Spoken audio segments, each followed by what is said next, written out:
no ale wymyśliłeś, zrobiłem botoks. No i co z tego, że zrobiłeś botoks? Powiedziałem ci, nie, na razie nie zaproszę cię do programu w ogóle. Nie, nie ma takiej opcji. Tak, pewnie będziesz chciał przyjść do programu i co? I zaraz pewnie będę musiał też wezwać Magdę Gessler, nie? Z tą jej nową lokówką, nie? Daj spokój.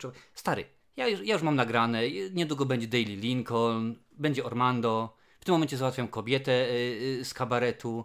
Ja mam nowy cykl, niedługo zaczynam filmową Irlandię. Jeszcze potrzebuję ciebie, tak, do programu. Dajesz mi spokój. Ja zaraz w ogóle zaczynam, także nie mogę gadać. Dobra, słuchaj, umówmy się tak. Jak będzie 1000 subów, to cię zaproszę, Patryk, dobra? No, a jeżeli nie będzie, to cię nie zaproszę, dobra? No, super, dobra, cześć, na razie. Cholerni marketingowcy. Przepraszam bardzo, ale dzwonił, gadał, no, aż nie mogę, no po prostu nie mogę. Patryk nudzi cały czas. Witam, cześć, witam, dzień dobry. Jak co tydzień widzimy się oczywiście. Pogadamy sobie o tym, co tam w Hollywoodzie, co się wydarzyło fajnego w świecie kina, w świecie telewizji, teatru. Wiadomo dokładnie, o co chodzi. Witam, nazywam się Marcin Skruch i patrzę, już widzę, że stała ekipa na czacie. Studio Polska, witam, nowy chyba jesteś, czam nowa na czacie, witam. Żółwik dla ciebie jest w porządku, Filip jest jak najbardziej, Włodek, Krzysiu, Lesiu, Morty Smith, Nightbot, ale to standardowo. Także wiadomo jest o coś i widzę, że z Nightbotem coś nie działa, ale to jak zawsze. Witam wszystkich. Pogadamy sobie dzisiaj o tym, o co chodzi z sequelami. Kontynuacje, czyli sequel, prequel, reboot i tak dalej, dokładnie. O tym będzie w drugiej części programu. Na początek oczywiście mam kilka dla Was newsów, kilka nowości. Widziałem, że tutaj było napisane, że informacja odnośnie Króla 2 to jest najgorsza informacja, jaka mogła się przydarzyć. Może i tak, różnie. Akurat ja przyznam szczerze, tej informacji nie uwzględniłem. W mojej rozpisce. Kilka innych ciekawych rzeczy się, mam nadzieję, znalazły. Łowca duchów również. Witam wszystkich. Fajnie, że jesteście. Styx, elegancko, super, bardzo, bardzo fajnie. Oczywiście, panie i panowie, zanim przejdę do meritum, no to muszę przypomnieć o czym, muszę to znaleźć, muszę przypomnieć i muszę znaleźć i muszę przypomnieć. Dokładnie wiadomo o co chodzi, tylko czy mi się uda? Nie uda mi się, ale dobrze, pamiętajcie o czym rzeczywiście, co mówię co jakiś czas, czyli łapka w górę, sub i dzwonek, oczywiście opcja, wszystko. Wiadomo, dużo się dzieje. Słuchajcie, Nightbot szaleje, muszę już go oczywiście tutaj uspokoić, bo wiadomo, że jest szaleństwo. Dajcie mi jeszcze sekundkę, bo oczywiście widzę, że tutaj coś mu się porymbało, a to bardzo często z Nightbotem tak jest. Ostatnio agenta zawieszał, to tu, to tam, będziemy zaraz widzieć. Dobra, wyłączone i jeszcze ty masz się wyłączyć i jest wyłączone i super, jestem z wami na bieżąco. Cześć, witajcie miśki. Kilka fajnych, ciekawych, mam nadzieję, rzeczy dla was mam. Zaczniemy od... Nie od Awataru. Tym razem nie będzie od Awataru. Zaczniemy od czegoś innego. Zaczniemy od Marvela. A jaga, czemu by nie? Ostatnio to właśnie dosyć ciekawy news. Mam nadzieję, że będzie wszystko słychać. Dajcie znać, że wszystko jest w porządku. Jamie Foxx powraca. Taka poszła plotka. Widzę dobrze, wszystko działa. Poszła taka plotka, że pojawi się jako Elektro, którego możecie pamiętać chociażby z filmu z Andrew Garfieldem sprzed kilku ładnych lat i to jest wielkie. To jest wielkie. Czemu mówię? Ponieważ to będzie w tym momencie druga osoba, która wraca z poprzedniej trylogii i to nie w całkiem nowej postaci, tylko w tej, z której znamy. Pierwszym był oczywiście J.K. Simmons, który wystąpił w trylogii z Tobey Maguire'em, czyli w pierwszej, którą my kojarzymy, jako J. Jonah Jameson, czyli redaktor naczelny Daily Bugle, jeżeli mnie pamięć nie myli. I to jest tylko plotka tak naprawdę odnośnie tego Elektro, ale już jest potwierdzona.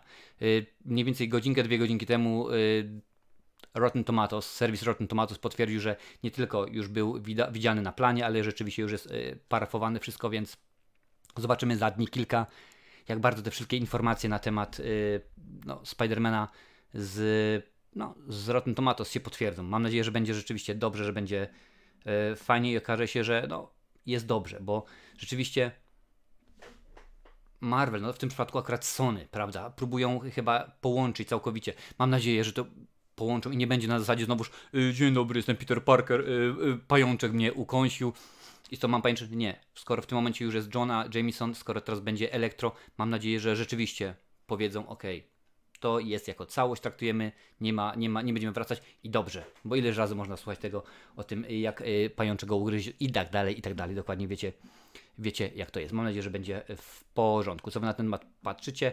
Elektro Spider-Man 2 już był ultra bekowy.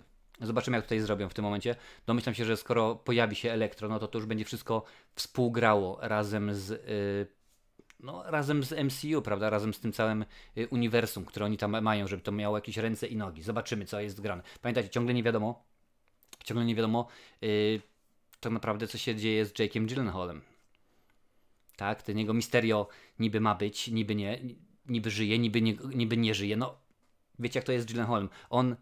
Marvel zawsze lubi po prostu, żeby podpisać kontrakt na 3-5 filmów. Wiecie jak to między innymi jest z Samuelem L. Jacksonem, który wraca jako Nick Fury, a Gyllenhaal nie. Zawsze na jeden film, więc w tym momencie tak nie wiemy do końca naprawdę. Krótka piłka. Będzie odpowiedź fanów. Fajnie, że podoba nam się, że pojawiła się taka postać, że rzeczywiście było to dobre. Będzie oczywiście kolejna część. Nie, to nie. Dokładnie wiecie jak to jest. Patrzymy dalej, co piszecie, panie i panowie. Jaki jest według ciebie najgorszy i najlepszy remake Disneya? Ogólnie z tych nowych rzeczy, czyli filmowych bajek, że tak powiem, czyli adaptacji aktorskiej bajek, co do tej pory zrobili. Dumbo mi się w ogóle nie podobał, mimo że to Tim Burton, mimo że był Michael Keaton, ale byliśmy z Mają w kinie i niespecjalnie mi się to naprawdę podobało, przyznam szczerze. A najlepszy, no to tutaj pewnie nie będę wyważał drzwi, więc albo Król Lew 1, albo Piękna i Bestia. To już sobie wybierzcie do wyboru, do koloru. Weź zaproś na 500 subów Karolaka. Karolaka? Może niekoniecznie? Chociaż czemu nie? Jeżeli będzie fajnych 500 subów, będzie wszystko w porządku. Oczywiście, że tak, Karolaka dobijemy i będzie razem z nami, może sobie pogada coś ciekawego. Nie, na razie w tym momencie, jak już mówiłem wcześniej, jest Daily Lincoln za bodajże 3 tygodnie. Jest dograny też Ormando, tylko musimy teraz ustalić datę. Rozmawiam z jedną z kabareciarek, umówmy się to w ten sposób też, żeby pojawiła się w jednym z odcinków oraz no ciągle wiadomo, będą pojawiać się, jest lektor w planach, jest kilku innych filmowców, zobaczymy jak to będzie wypadało. Patrzę dalej, co piszecie. Też niebieski prawie awatar. No, w sumie Włodku masz rację, czyli jakieś tam zahaczenie o awatara naszego ulubionego. Jak nie awatar, to ci marketingowcy po prostu albo tak źle, a tak nie. A tak nie dobrze. Dobra, patrzymy dalej. Amazing Spider-Man 3 nie był trylogią, miał być, ale anulowali trzecią część. No niestety. Studio uznało, że skoro Spider-Man 2, słuchajcie, to sparnia, zarobił tylko, uwaga, $800 milionów. 800 milionów dolarów. 800 baniek? To jest za mało. No teraz już filmy każdy zarabia powyżej miliarda, to 800 baniek, to co to jest? Killer, to ja sobie za to kupię. Waciki, po prostu śmiech na sali. No ale wiadomo jak to jest. Tobey Maguire chyba, tak się tam pisze, to moim zdaniem najlepszy odtwórca Spidermana, pisze Styx. Przyznam szczerze, że no ja dorastałem, wychowałem się to byłoby buńczuszne, bo to już nie te czasy, ale przyznam szczerze, że ciekawszy na pewno niż Garfield, a czy Holland jest słabszy? Wydaje mi się, że Holland również daje radę. Holland również w porządku, także tutaj bym, cytując oczywiście chyba moralniaków, chyba tak, polimeryzował. Maguire to popierdółka, nie Spider-Man. Oczywiście Dumbo mnie zażenował, jak większość z nas. Według mnie Aladdin był najgorszy. No Aladdin też nie miał dobrej prasy, jeżeli chodzi o Disneya. Najgorszy był Nowy Król Lew. No zdania są oczywiście podzielone. Najlepszy Król Lew i Księga Dżungli. No, zobaczymy. 700 milionów piszesz, Filipie? Możliwe, no ale tak czy jak, 700 milionów w cholerę kasy, w cholerę mnóstwo.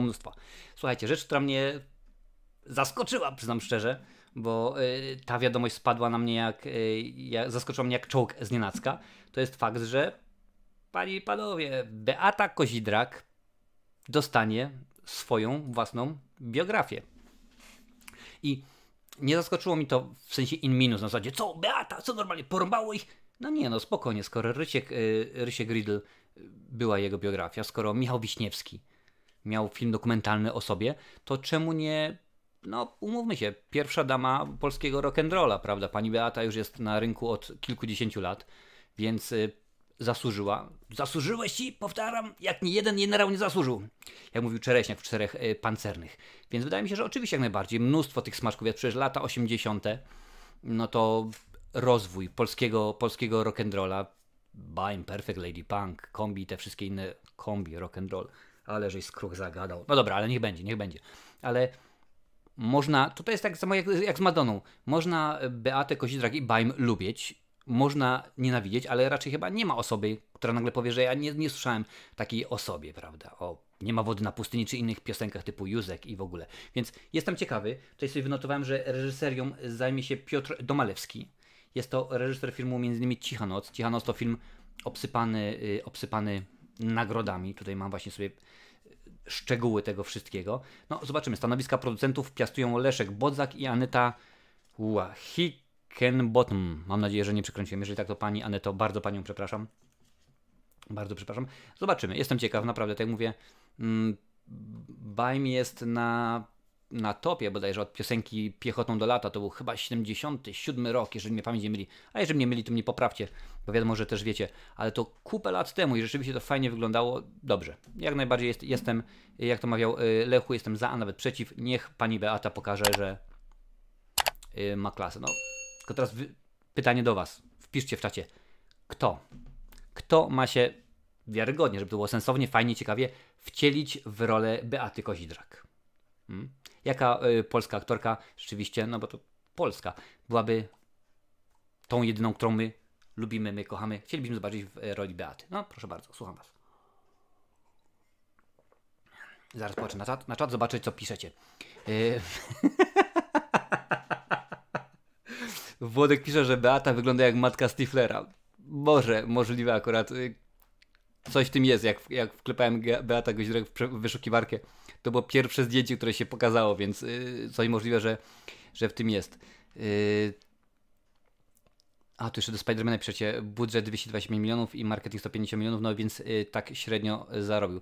No dobrze, średnio zarobił, ale mimo wszystko, powiedzmy szczerze, to jest ładnych kilka baniek i co tu dużo mówić. Było w perspektywie to, że no, za czas jakiś dołączą do MCU, że ten pajęczak pokaże się w Avengerach i wiadomo, bo to nie jest tak, słuchajcie, to jest Kevin Feige, on ma to wszystko poukładane, rzeczywiście to jest wszystko zrobione bardzo dobrze.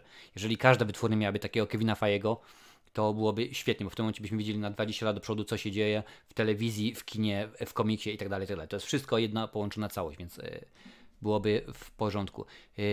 The Amazing Spider-Man 1-2 są tak głupie, pełne dziur fabularnych i poszywane z innych motywów, czyli klisze. No, coś w tym jest. Proszę bardzo, dobrze, może ktoś po nieudanym Zenku, ktoś to zrobi dobrze, może następne w kolejności twoje ukochane Lady Punk. Lady Punk to musiał być film obrazoburczy, bo tam przyznam szczerze, że już nie jedną książkę przeczytałem, nie jeden dokument o nich obejrzałem i tam tyle szło naprawdę różnego rodzaju trunków, tam tyle rzeczy się działo, zresztą zespół znany z tego, że jest, że co płyta wydawana to skandal, co jakiś koncert to skandal, to jest koncert z okazji wejścia Polski do Unii Europejskiej, to Janek mówi, wynocha, dla emerytów nie gramy, bo urząd miasta stał blisko, a dopiero publiczność dalej, masakra, no coś może takiego było, ale tutaj też można zahaczyć, no bo lata 80. to nie było za łatwe, za ładne, za fajne. Rzeczywiście zobaczymy. A w porównaniu z Zenkiem? W porównaniu z Zenkiem wszystko będzie dobre. Co tu dużo mówić. Może jeszcze biografia Ryśka z klanu. No, słuchaj, Piotr Cyrwus to też jest barwna postać. Pamiętam go jak nie wiem kto z was kojarzy, ale była taka telewizja, nazywała się Wisła, TV Wisła. To ona działa tylko w rejonie Małopolski. Tam właśnie Piotr Cyrwus grał, to była taka telegra, on grał w pokera bodajże, czy tam jakieś inne gry i tak dalej. Tak zaczynał, potem TV Wisła została wykupiona przez ITI i tak powstało TVN. No i od tej pory to już poszło, ale to rzeczywiście można byłoby tak zrobić. Ja sam Spider-Man jest wiele w stanie wybaczyć, ale potraktować postaci Jaszczura nie wybaczę. No, Jaszczura zrobili jak zrobili, no niestety co zrobić. O, proszę bardzo, Stix podpisuje się, biografia Fertka Kiepskiego, Żółwik dla Ciebie, piąteczka i tak dalej, byłoby rzeczywiście świetnie, naprawdę. To było coś, nie no, przegiąłeś Krzysiu, Magda Gessler, przestań, stary, no co ty, już, spokojnie, mieliśmy już Zenka, no co, dostaniesz film o nowych lokówkach? Niekoniecznie. Zobaczymy jak to będzie. Zobaczymy jak to się będzie działo. Zenek miał, a Beata nie ma mieć. Oczywiście, co ja nie będę miał? Oczywiście, że będę miał jak najbardziej. O widzisz, tu jest dobry Stix, Beata Tyszkiewicz. No, ale mi się wydaje, że tam będą pewnie potrzebowali kilku aktorek, żeby zagrać tą Beatę powiedzmy z lat 70. Też oczywiście nie wiadomo, nie znamy scenariusza, nie wiemy do kiedy pociągną, prawda? Czy to będą tylko na przykład lata świetności, czyli 70, 80, tam połowy 90, ten największy boom, czy rzeczywiście pokażą całe życie na przykład do 2020, do 2015, cokolwiek. Zobaczymy, bo w tym momencie, no o ile w efektach specjalnych, efektach wizualnych dużo łatwiej jest osobę postarzyć, więc łatwiej byłoby wziąć młodą aktorkę i potem jej powiedzmy dokładać makijażu, chociaż akurat Polacy niespecjalnie sobie w tym radzą, no to Beata Tyszkiewicz rzeczywiście to klasa sama w sobie. Nie zdać Joanna Pacuła. O, widzisz, to bym chciał zobaczyć, bo Joanna Pacuła od wielu, wielu lat, przynam szczerze, że nie widziałem jej w dobrym filmie, w sensownym filmie. To było coś rzeczywiście fajnego, jak najbardziej, oczywiście, że tak. Patrzę tutaj dalej, piszecie nie no, Marla Erdowicz, no to Marla Erdowicz musiałby grać już 10 aktorek. Spokojnie, bo tu jest mnóstwo podajecie nazwisk, no zobaczymy jak to będzie. O Lady Punk Petro OK pisze, już byłby konkretniejszy film. Tam byłoby mięsa mnóstwo by się działo, rzeczywiście byłoby konkretnych spraw. A skoro tylko tak naprawdę napomniałem o tym Marvelu, no bo to jest jak zawsze Marvel mnóstwo rzeczy wrzuca, no to trzeba podać kolejne rzeczy, prawda? Marvel, jak wiemy, to nie tylko telewizja, ale też i seriale właśnie. Tutaj mam sobie, zaznaczyłem, w końcu ustalili, kto wcieli się w rolę Miss Marvel. Proszę bardzo, jak najbardziej jest tutaj debiutantka Iman Veloni, tak się nazywa. Ona w serialu wcieli się w Miss Marvel. Zobaczymy jak to będzie. Za kamerą stanią twórcy Bad Boys for Life, czyli ostatniej części Bad Boysów. Rzeczywiście fajnej. Adil El Arbi, i Bilal Fallah, dwukrotna laureatka Oscaru za dokumenty krótkometrażowe i tak dalej. Rzeczywiście, no, wydaje się fajnie, wydaje się ciekawie. Jak mówiłem już wcześniej, Kevin Feige ma pomysł. On dokładnie wie, jak to się je, wie, jaki jest plan, wie, jaki jest pomysł. I biorąc tak naprawdę debiutantkę do roli Miss Marvel, on niczym nie ryzykuje. Popatrzcie, DC zrobiło Batwoman w jakiś tam sposób utytułowaną, znaną Ruby Rose, nie wypaliło.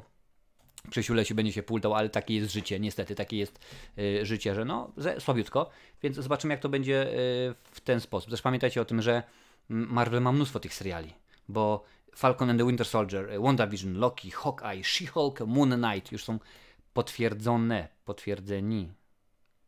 Już się dzieją, po prostu wiadomo o co chodzi. Więc jestem sam ciekaw, oczywiście obejrzę jak najbardziej. Robione jest, jak się łatwo domyślić, na platformę Disney+. Więc Polacy są, głęboko mówiąc, w ciężkiej, problematycznej sytuacji. Tak, oczywiście tak. Pozdrawiam nasz ukochany algorytm. Jestem ciekaw. Piszcie mi, czy rzeczywiście interesuje Was to. A wiadomo, te platformy streamingowe dają radę. To nie ma się co czarować, nie ma się co oszukiwać. Tutaj rzeczywiście w tym aspekcie bardzo dużo rzeczy się dzieje. No i zobaczymy jak to będzie. No, mam nadzieję, że będzie rzeczywiście całkiem sensownie, całkiem fajnie, całkiem zabawnie. Platformy streamingowe. Dziś tak skaczę od razu jedna, druga, trzecia, czwarta wiadomość, bo rzeczywiście mam ich kilka. Wynotowałem sobie, bo jest kilka obrazoburczych. Jak za chwilę pogadamy o Boracie. Część druga. Kilka jeszcze innych rzeczy, ale zanim to przejdę, to poczytam, co wy tutaj piszecie. Dobra, czy odnosicie się do filmu biograficznego, ale to już nie... Lepiej niech zrobią reboot Cats 2. No niekoniecznie może spójrzmy story na te spory i pomówmy o Batorym. Jak to mawiali traperzy z nazwą. Ile on ma lat? Wygląda na maksymalnie 15. Jest młodziutką aktorką. Zobaczymy. Słuchajcie, debiutantka w Hollywood. Tam w Hollywoodzie wiadomo jak to jest. Debiutuje się bardzo, bardzo szybko. A ona wygląda młodą, ale tak naprawdę młoda nie jest. 2001 lub 2002. Nawet Wikipedia nie jest co do tego jednomyślna. Czyli ma albo 19, albo 18 lat. Więc nie jest najgorzej. Tak naprawdę nie jest najgorzej. Już sama mogła podpisać swój kontrakt. Rodziców nie trzeba było mieć. Podobno Billie Eilish ma dostać swoją biografię. Możliwe, przyznam szczerze. Powiem, że nazwisko mi brzęczy. Nie wiem, czy nie mówiłem o tym kilka tygodni temu. Jeżeli wiecie coś na czacie, to odpiszcie Studio Polska, czy Billie Eilish dostanie biografię. Witam wszystkich. Misio, normalnie, stary. My tu takie ważne rzeczy normalnie mówimy. My tu takie poważne sprawy poruszamy, a ciebie normalnie nie ma. Jacyś marketingowcy do nas dzwonią, gadamy sobie o Beacie. Ryśku Sklanu, ja ciebie nie ma, nie, pięknie mnie. Cześć, witam, hej, fajnie, że jest. Istnieje legenda, pisze Filip, że jeszcze w grudniu Cameronowi wypuści 5-sekundową zjawkę Awatara 2. Nie wiem, możliwe, że wypuści, możliwe, że powie, że oczywiście, że tak. O co chodzi z tą filmową Irlandią? Aha, bo się pojawiło. Jest to nowy cykl, wrzucałem ostatnio na Facebooka, w Kerr, czyli oddalonym o 15 km od Clonmel, miejscowości. Ridley Scott kręcił swój nowy film na zamku w Kerr. W tym filmie występują Ben Affleck oraz Matt Damon. Obydwoje byli na planie. Występuje również Adam Driver, czyli Kylo Ren, ale jego akurat nie było. Byłem, no może nie na planie, ale niedaleko. Udało mi się nagrać troszeczkę, zrobić kilka zdjęć. Widziałem widziałem Matta Damona i jak już zapowiadałem na Facebooku w krótkim filmiku i teraz będę robił cykl, nazywa się Filmowa Irlandia, taki tytuł wybraliście, taki tytuł ustalicie, gdzie będę jeździł po miejscach, gdzie były kręcone filmy znane i będę po prostu coś tam o nich mówił. Na przykład Waleczne Serce, Szeregowiec Ryan, Hellboy 2, Wojna Guzików, Gwiezdne Wojny na wyspie Aran i tak dalej, Excalibur i tak dalej, i tak dalej. I krótko w tym momencie zbiórka, która do tej pory była na herbatkę, przemianowałem ją i widzicie tak naprawdę ile kosztować będzie benzyna. To jest krótka piłka. Tyle by nie kosztowało benzyna, nie biorę pod uwagę nic innego. Niestety jest to kilka tysięcy kilometrów, które muszę przejechać, żeby wziąć, nakręcić i żeby powstało. Więc Filmowa Irlandia, o to właśnie chodzi, że będzie nowy cykl. Tak naprawdę wasz, no. Wy wybraliście, wymyśliliście taki cykl autorski wasz. Patrzymy dalej, co tutaj się dzieje, co tutaj piszecie. Netflix fajnie wrzucił Halloween Carpentera, tak? Wrzucili Halloween Carpentera. Wrzucili też, patrzę, post na Twitterze.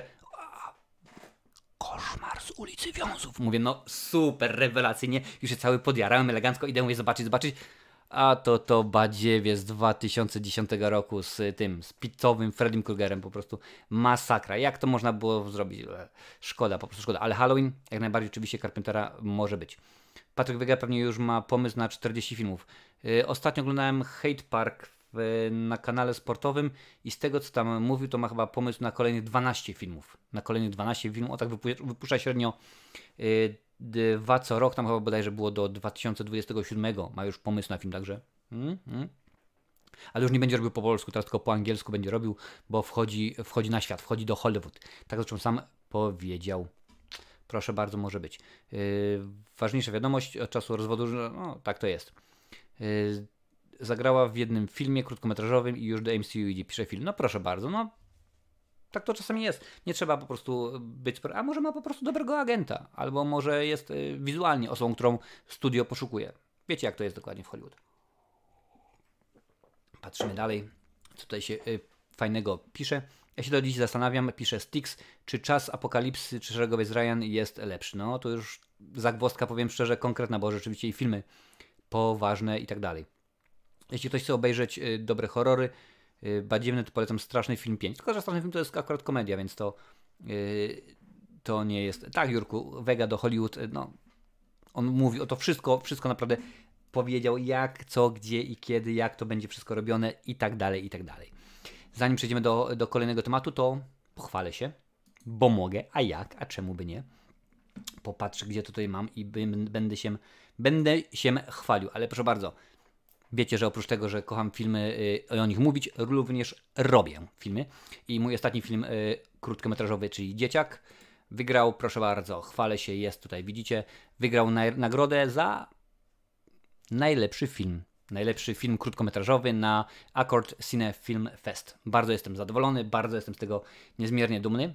Także wiem, że wrzesień był beznadziejny i to, co się teraz dzieje, jest koszmarne, ale no ja jakoś nie narzekam, nie mam prawa narzekać, tym bardziej, że uwaga, od razu walę z drugiej rury. Również nagroda dla najlepszego reżysera filmu krótkometrażowego na Picasso Einstein Buddha International Film Festival w Indiach przypadła oczywiście, że tak, waszemu ulubionemu youtuberowi, który również kręci filmy. Także jestem bardzo niezmiernie dumny, zadowolony, że akurat we wrzesień tak obfitował w nagrody. Wiem, że to jest taka samosieja, ja nie powinienem się chwalić, ale jak ja się nie pochwalę, to mnie nikt nie pochwali. Więc w końcu musiało coś być, musiałem powiedzieć, o oczywiście, że tak, jak najbardziej. Także ja jestem naprawdę... po prostu niesamowita wiadomość, prawda? No, niesamowita jak tatuaże Rewińskiego w Panu Kleksie. Coś takiego w tym jest. Dobra, lecimy dalej, panie i panowie, bo rzeczy oczywiście dużo. Miss Marvel była, proszę bardzo, ale nie było jeszcze o Arnoldzie. Arnold. A właściwie nie tyle o Arnoldzie, co o postaci Conana.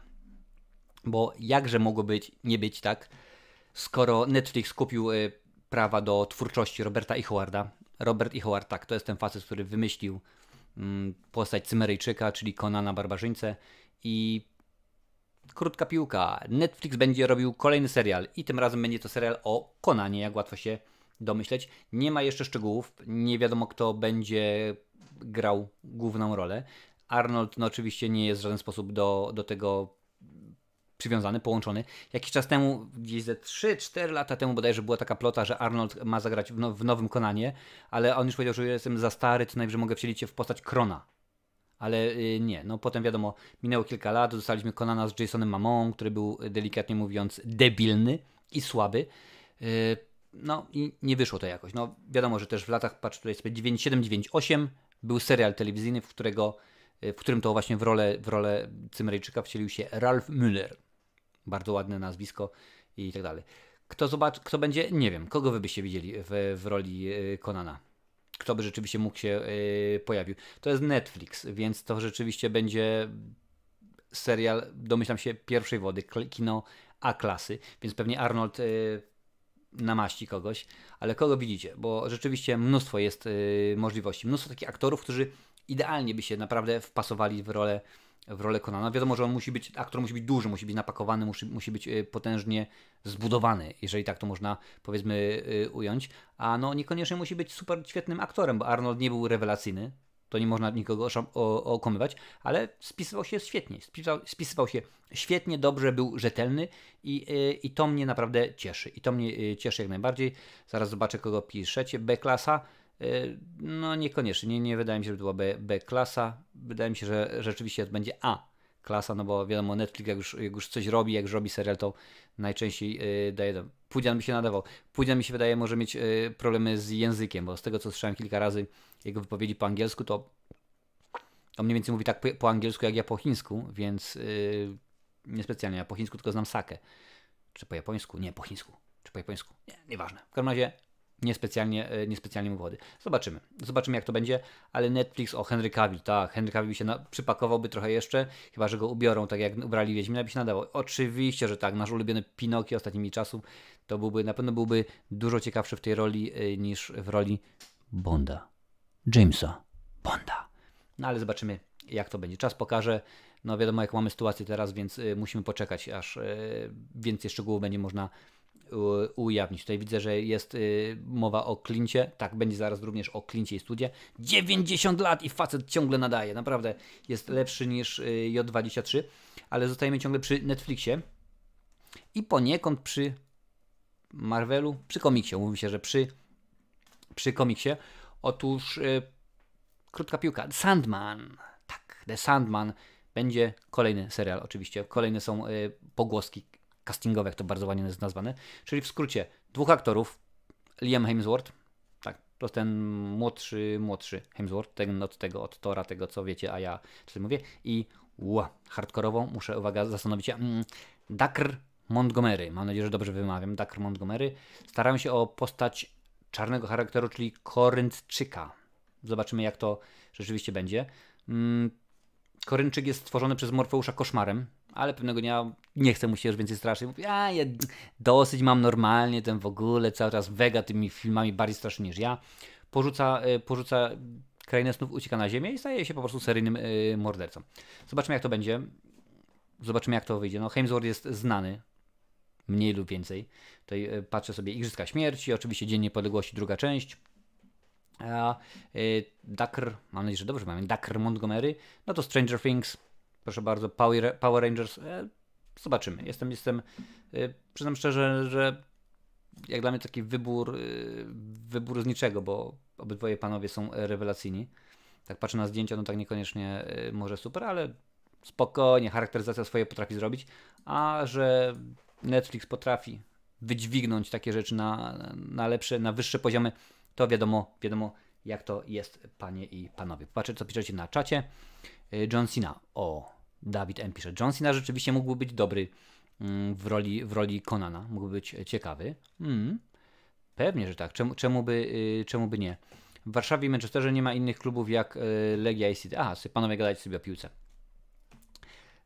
Wiadomo jak jest. Niestety nie udaje mi się wysłać linku, ale zaraz napiszę wam tytuł. Niestety nie można, ponieważ bot blokuje linki wszelkiego rodzaju. A co sądzisz o tym, że Hardy ma być Bondem? Jeżeli Hardy miał być Bondem, byłbym za. Naprawdę bardzo za. Gdyż od czasów, kiedy widziałem go w filmie Bronson, zakochałem się. Naprawdę zakochałem się w Tomie Hardym, a potem tylko oglądając trzeciego Batmana, oczywiście z trylogii Nolana, utwierdziłem się przekonany, że facet jest po prostu, on jest, w nim nie ma zahamowań, w nim nie ma strachu, on jest niesamowity, on po prostu potrafi takie rzeczy robić, że to jest coś pięknego. Widzicie, już tylko mówię o nim i już się łapie za twarz. Rzeczywiście Hardy byłby według mnie dobrym Bondem. Jest mnóstwo, no oczywiście jest Henry Cavill brany pod uwagę. Jakiś czas temu był również Idris Elba. Pewnie możecie go kojarzyć jako Heimdalla od Thora, że tak powiem, więc on też był również. Skruch, ale ty pieprzysz.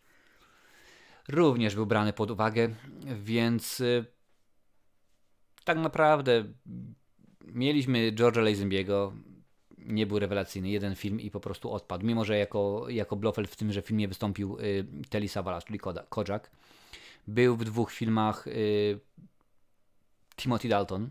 W ogóle w Licencji na zabijanie, oprócz tego, że występował Robert Davi, którego bardzo, bardzo lubię i poważam, to po latach się przekonałem, że tam również Benicio del Toro występuje jako jeden z twardzieli, jeden z mięśniaków. Nic specjalnego, a rzeczywiście pokazuje taką sprawę. I chyba jeszcze Kelly McGillis. Ale skoro oni się pojawili, no to pewnie... Słuchajcie, jest tylko jeden tak naprawdę powód, dla którego wybiorą nowego aktora. Nazwisko. Wiadomo, że James Bond to jest oczywiście marka, no to się nie czarujmy. To nie jest tak, że nagle mają nowego bohatera, nową postać i będzie, dobra, to musimy teraz wymyślić kogoś, coś, jak to będzie, jak to zrobimy. Nie, dokładnie każde dziecko wie, kto to jest James Bond i o co chodzi z tym wszystkim. Ale zobaczymy, jak to będzie. No. W tym momencie Henry Cavill to nazwisko bardzo głośne, bardzo gorące, biorąc pod uwagę, co się właśnie dzieje wokół niego. Idris Elba, no niespecjalnie, ostatnio coś nie ma najlepszych notowań. Tom Hardy jest bardziej uznawany jako dobry aktor niż powiedzmy jako hitowy aktor. Więc zobaczymy jak to będzie. Zobaczymy, czas pokaże. Czas pokaże, panie i panowie, zaraz zobaczę co piszecie. Nowego Bonda nie przesunęli znowu? Oczywiście, że przesunęli. Oczywiście, że przesunęli, dostał kopa kilkumiesięcznego opóźnienie, także po prostu dzieje się. Ja w tym momencie już tak naprawdę nie napalam się na żaden film, że mam tutaj kalendarz, gdzie mam wpisane daty, co ma być gdzie, kiedy jaka recenzja, kiedy co powstanie. W tym momencie to już jest nieaktualne, bo co wejdę na przykład na Filmweb, żeby sprawdzić jaka premiera, to przesunięte, albo na Twitterze i tam, i ja cię kręcę. I co chwilę film jakiś przesuwają, coś wywalają, także w tym momencie tak, żeby zrobić jakąś recenzję sensowną, to tak troszeczkę ciężko. Ale zobaczymy jak to jest. Popatrzę, co piszecie. Jak w Braveheart nadaje się Mel Gibson. No, sam sobie wyreżyserował, wyprodukował. To się nadawał, krótko mówiąc. Wiadomo jak jest. Tytuł filmu Billie Eilish, Words a Little Blurry. Data na luty 21 pisze Studio Polska. Możliwe. No, luty trochę za blisko. Wydaje mi się, że może zostać znowuż przesunięty. Wiadomo jak to jest. Szkoda mi, że Fast and Furious mimo wszystko przesunęli o miesiąc, to i tak szkoda, tak, Fast and Furious przesunęli, a miał już być chyba w kwietniu tego roku, także no po prostu wszystko przesuwają przez tą cholerną zarazę, która panuje na świecie. No zobaczymy jak to będzie, czy dostaniemy w końcu jakieś sensowne, fajne, ciekawe filmy, które by rzeczywiście przyciągły do kina mnóstwo ludzi. Zamykają kina w Irlandii i w Wielkiej Brytanii, słyszałem Marcin, tak, Cinema City bodajże zamyka. Mnie to nie rusza, bo akurat u mnie w mieście jest tylko IMC, więc to akurat nie to. A i tak IMC jest otwarty tylko sobota i niedziela. Więc, ale tak, zamykają w Wielkiej Brytanii, w Irlandii oraz zamykają kina w Stanach Zjednoczonych, ponieważ ludzie mimo wszystko boją się, nie chcą, nie chodzą do kina i krótko mówiąc nie opłaca im się. A jak dobrze wiecie, to jest tylko i wyłącznie kasa, misiu, kasa, jak to mawiał Jerzy Wójcik. Jerzy Wójcik? Chyba tak jakoś. A wiecie, ten trener, co tam był kiedyś. Patrzę dalej, co piszecie. 6 lat bez Bonda, najdłużej w historii. No, to już dopiero jest coś. Szybcy i wściekli tak samo przesunęli. Tak, przesunęli szybkich i wściekłych, też dostali kopa. Panie i panowie, po wielu latach na nasze ekrany powraca... Ej, jak się masz? My name is Borat. Tak, Borat, czyli Sacha Baron Cohen powraca. I naprawdę są nieziemskie jaja z tym filmem, bo oczywiście już zaczął promocję. Film już jest nakręcony, zmontowany jak najbardziej.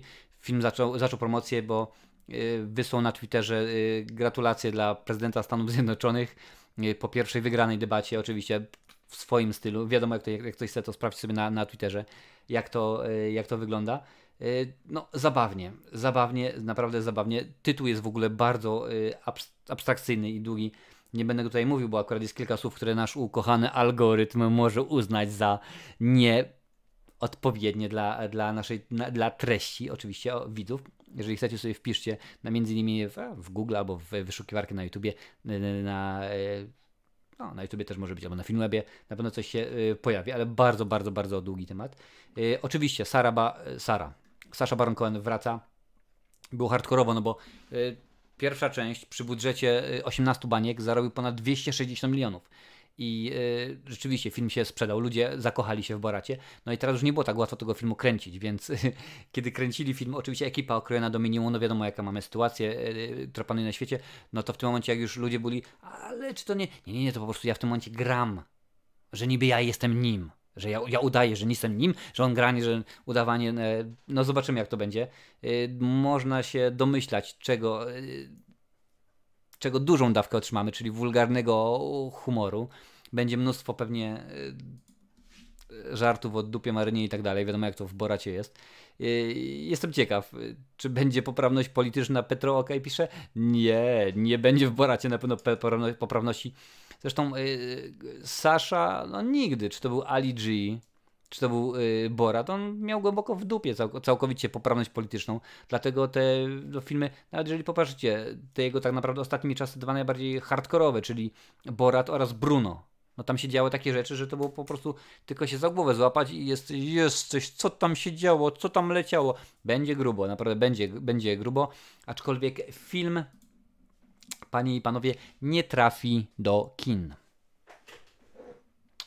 Niestety. Albo stety.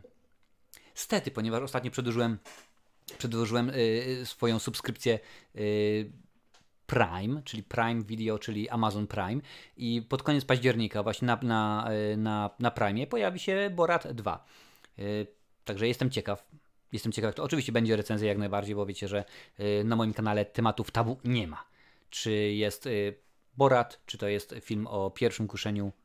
Chociaż nie, no to nie ten kanał już. Ja cię czasami zapominam się, że to jest nowy kanał. Nie. Chodzi o to, że rzeczywiście będzie recenzja tego, będzie się działo i zobaczymy jak ten Borat rzeczywiście wypadnie. Mam nadzieję, że dobrze, że ciekawie, że zabawnie. Poprzeczka postawy na wysoko, bo już wiemy co było w jedynce, wiemy czego się możemy spodziewać. Jak to było, jak to będzie. Dobra, ty muszę sobie zobaczyć, czy coś mam jeszcze wam przekazać. Co tutaj sobie przygotowałem na dzień dzisiejszy. Tak, ma być jeszcze o Clincie jak najbardziej, ale najpierw muszę sobie nalać herbatki, bo już wypiłem cały kubek. Gadanie mnie męczy. Zawsze. A jak jest z wami, panie i panowie? O, jaki ładny dźwięk, to musi świetnie brzmieć w głośnikach. Zobaczymy co, gdzie, jak i kiedy. Przepraszam sobie, co piszecie. Janusz Wójcik, a nie Janusz Wójcik, tak, trener przy Krzysiu Lesiu. Chodziło o to, kasa misiu, kasa. I tak mniej bolesna. A to wy gadacie o tej piłce nożnej cały czas. No. Dajcie spokój normalnie. Chyba, że ktoś jest z Poznania, to wtedy rzeczywiście gratulacje i jest super sprawa. Tak, Borat powraca z Tixie, jak najbardziej. Sasza nie będzie miał chyba po tym filmie życia w Ameryce, można się spodziewać, co wyśmieje. No, ja się domyślam, że on się będzie brechtał z tego, no, z kaczki, z Donalda, co nie, no bo to wiadomo, że to jest facet, z którego wszyscy się śmieją i wiadomo jak jest. Domyślam się, że tak będzie również i teraz. A no pewnie nie będzie miał co pokazywać pewnie, że tak powiem, w białych Stanach Ameryki, czy tam, nie wiem, jakiś, powiedzmy, Georgia, Louisiana, czyli tam w ogóle, gdzie wiadomo jaka jest sytuacja w stosunku do osób innego koloru skóry. Bo akurat ten no, prezydent, ten, wiecie, ten taki, co ma taką grzywkę inaczej, tam jest właśnie uwielbiany i kochany. Filipcze, ja czytałem, że Vega chce zrobić film o tym, czemu jest taka tradycja, jak reprezentacja na mundial, to 3 mecze i do domu. Nie wiem, niech robi, ja dziękuję naprawdę. Ja jeszcze przez przynajmniej 900, bodajże 24 suby mam spokój co do tego człowieka. Wersji kont na Prime się na coś przyda, pisze Jurek Kochota. Oczywiście, że tak. Ja no, do tej pory chyba ze 2 może filmy obejrzałem i to wszystko, bo akurat no niekoniecznie mieli cokolwiek ciekawego. Pamiętam, co było Greyhound z Tomem Hanksem tam widziałem i jeszcze coś, ale oczywiście teraz mi tytuł wypadnął z pamięci. Wiadomo jak to jest. Bora Beka będzie chciał ukochaną Pamelkę poznać i mu film puścili z jej udziałem. No proszę bardzo. Pozwolisz, łowcu duchów, że nie przeczytam co napisałeś, bo algorytm słucha. Słuchajcie, oczywiście miałem również powiedzieć i już tutaj muszę, a to sobie nie wrzuciłem, ale to nie wrzuciłem, to jest gdzieś tam na Facebooku. We środę zakończyło się głosowanie na kultowe horrory. Wybraliście, że teraz jest Halloween, później będzie Oszukaj Przeznaczenie. Następnym cyklem będzie Krzyk, seria Krzyk. Czyli akurat fajnie się składa, bo tak naprawdę za czas jakiś 5 będzie, czyli będzie można omówić 4 części. Krzyk wygrał jednym głosem wygrał Krzyk, co mnie akurat zaskoczyło bardzo, ale skoro zdecydowaliście tak, to proszę bardzo, tak będziecie, tak chcecie, tak macie, panie i panowie. Wiem, co miałem wam jeszcze pokazać, ale nie mam przygotowanego, ale tak się jak powiem, że bardzo dziękuję. Misio się pytał o tą filmową Irlandię, oczywiście, że tak, donate jak najbardziej mile widziane. Również chciałem podziękować moim patronom, Anonimie, ktoś się nie podpisał, więc dziękuję bardzo, oraz Tomasz Zabiełło, dziękuję bardzo, fajnie, super, Żółwik, 5, Żółwik, Beczka i 5, jakoś tak, dokładnie wiecie o co chodzi. Dziękuję bardzo, fajnie, że jesteście, że wspieracie mnie.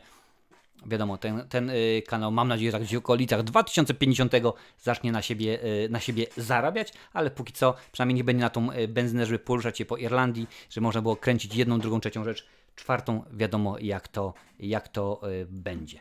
Dobra, to jest wszystko włączone, popatrzymy co jeszcze tutaj piszecie i zaraz przechodzimy do sequelów, kontynuacjów, robotów i tak dalej. Robotów. Wiadomo, że tak. Czemu Vega nie może zrobić filmu o korupcji w FIFA? Bo jest za cienki, za krótki. Jeszcze dla Hammonda, Maja i Richarda trzymałem to konto. No widzisz, proszę bardzo. Na Prime są dobre seriale. Pisze, czy Prime płatny jest Morty Smith. Tak mi się wydaje, że Prime jest płatny. Mniej więcej chyba tyle co Netflix, tam gdzieś chyba około $10. Jakoś tak. Oczywiście też w zależności od tego, jaki wybierzesz plan, czy tam powiedzmy jeden telewizor, czy Full HD, czy 4K i tak dalej, ale wydaje mi się, że za $10 można już ogarnąć podstawowy plan. Ciekawe, kiedy będzie na kanale Hellraiser. Hellraiser już wiele razy był w głosowaniu i za każdym razem przepadł. Nie wiem czemu, bo rzeczywiście bardzo byłbym do Hellraisera mam bardzo osobisty stosunek, z tego względu, że to już mówiłem, ale nie na tym kanale, czyli tak bym nie powiedział. Ostatnia część, kiedy była produkowana, dostałem właśnie informację, bo jestem na IMDb, oczywiście na IMDb Pro, jestem użytkownikiem i tam właśnie jak są jakiekolwiek rzeczy typu szukają aktorów, szukają dźwiękowców, szukają producentów i tak dalej, to każdy dostaje informację. Więc Hellraiser, ostatnia część właśnie poszukiwał producentów, krótka była piłka. Trzeba było zapłacić pieniądzów, a $5000 bodajże, i człowiek stawał się producentem. Zero wpływu na cokolwiek, dajesz kasę, jesteś w napisach i dziękuję bardzo. Masz oczywiście zaproszenie chyba na plan albo na premierę, czy jakoś tak. No i w tym momencie wbijasz.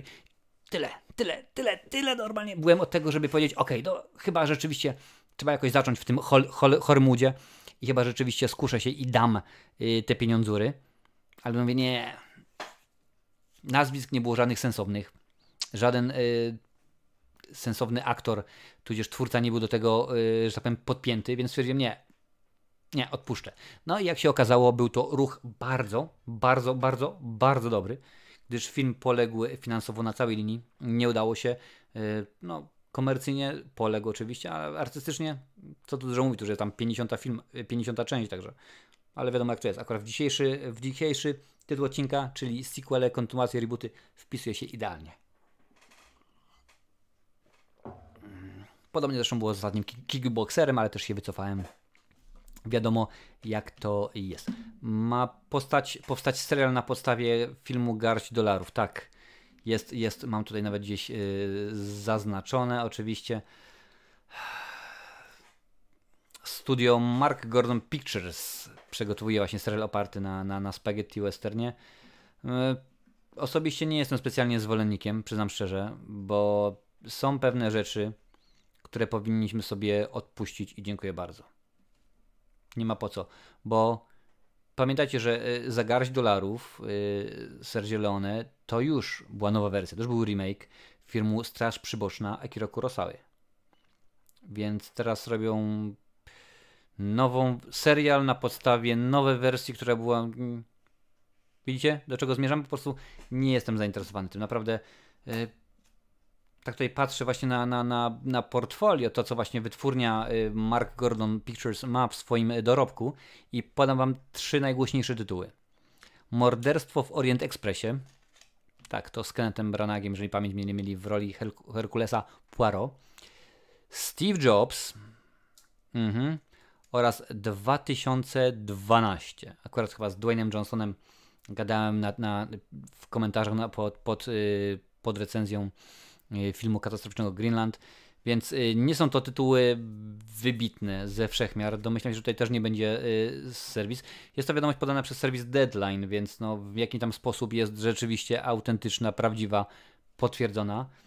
No nie wiem, osobiście bardziej przyznam szczerze, co do Clint'a Eastwooda, co jego twórczości, interesuje mnie fakt, że facet, jak już mówiłem wcześniej, ma 90 lat. 90! Aż głupio byłoby mu śpiewać 100 lat. Dziękuję bardzo. Nie, ale naprawdę 90 urodziny i facet w ogóle nie zwalnia tempa. Kręci dalej, tak, reżyseruje. Nawet więcej, wystąpi w głównej roli.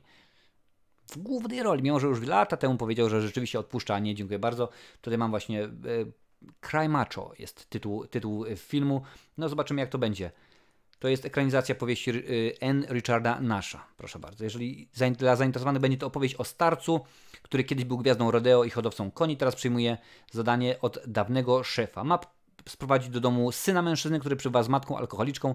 Kiedy bohater przymierza wraz z chłopcem bezdroża Meksyku, w podróży powrotnej do Teksasu czeka ich, będzie sporo wyznań. Oczywiście wiadomo, co się będzie działo. Zobaczymy. Dużo bardziej interesuje mnie ten projekt niż nowa wersja filmu Sergio Leone. No, są pewne klasyki, nie powinno się ich ruszać. Zrobili drugą część Przyminął z wiatrem. Nie wyszło to nikomu na dobre. Nie ma potrzeby. Naprawdę dajmy se siana, będzie spokój, będzie dobrze, będzie fajnie, będzie lepiej. Najgorszy i najlepszy film Wegi, pyta Filip. A najgorszy i najlepszy? A to nie jest tożsame? No wiadomo jak to jest. Ormando dziś fajny materiał o X-Menach wypuścił. No to zobaczcie sobie jak chcecie. Widziałem właśnie, że powstał kilka godzin temu. Pytanie do Marcina z innej beczki. Jak oceniasz film Ryś z 2007 roku? Tak mi się skojarzyło z Wegą. Ryś, czyli druga część Misia. Dla tych, co nie kojarzą, Stanisław Tym w roli właśnie Ryszarda Ochódzkiego. Niegdyś prezesa klubu Tęcza. Jeżeli mnie pamięć nie myli, to było w porządku. To nie było takie fajne nawiązanie właśnie do czasów Barei. Mimo że Stanisław Tym również współtworzył tamte scenariusze, no to nie było tutaj, czuć było, no rzeczywiście mnóstwo było aktorów, mnóstwo było kabareciarzy. Jeżeli mnie pamięć nie myli, to nawet panowie z kabaretu, chyba teraz się nazywa Zachodni, występowali. No ale obejrzałem w porządku, jak najbardziej mogło być. Był Jerzy Turek, wystąpił Jerzy Turek, no wiadomo Stanisław Tym, kilku innych fajnych chłopaków. Może być, obejrzałem, super, ale naprawdę to jest tak, że Alternatywy 4, czy tam Zmiennicy, czy właśnie Rzeczony Miś, teksty pamiętamy do dzisiaj, a z Rysia No i specjalnie. A do dzisiaj pamiętam, że łubu dubu, niech nam żyje szef naszego klubu, niech żyje nam. Dobra, panie i panowie. Czas na punkt wieczoru, czyli kontynuację. Po cholerę to komu? Kto chce oglądać kontynuację? Czemu kręcimy kontynuację? Po co? Jak? Dlaczego? Na co? Na cholerę to jest? Już wam odpowiadam, panie i panowie. Dla kasy. Dziękuję bardzo, do widzenia, koniec odcinka. Nie no, żartuję. Dla kasy, tak, ale nie zawsze. 7/10. Umówmy się, że 7/10 to jest dla kasy. Ale zanim uporządkujmy dyskusję, jak mawia klasyk, co to jest kontynuacja właśnie? To jest sequel. Kontynuacja, dalszy ciąg, następstwo. Ale to mi wali po oczach Wikipedia.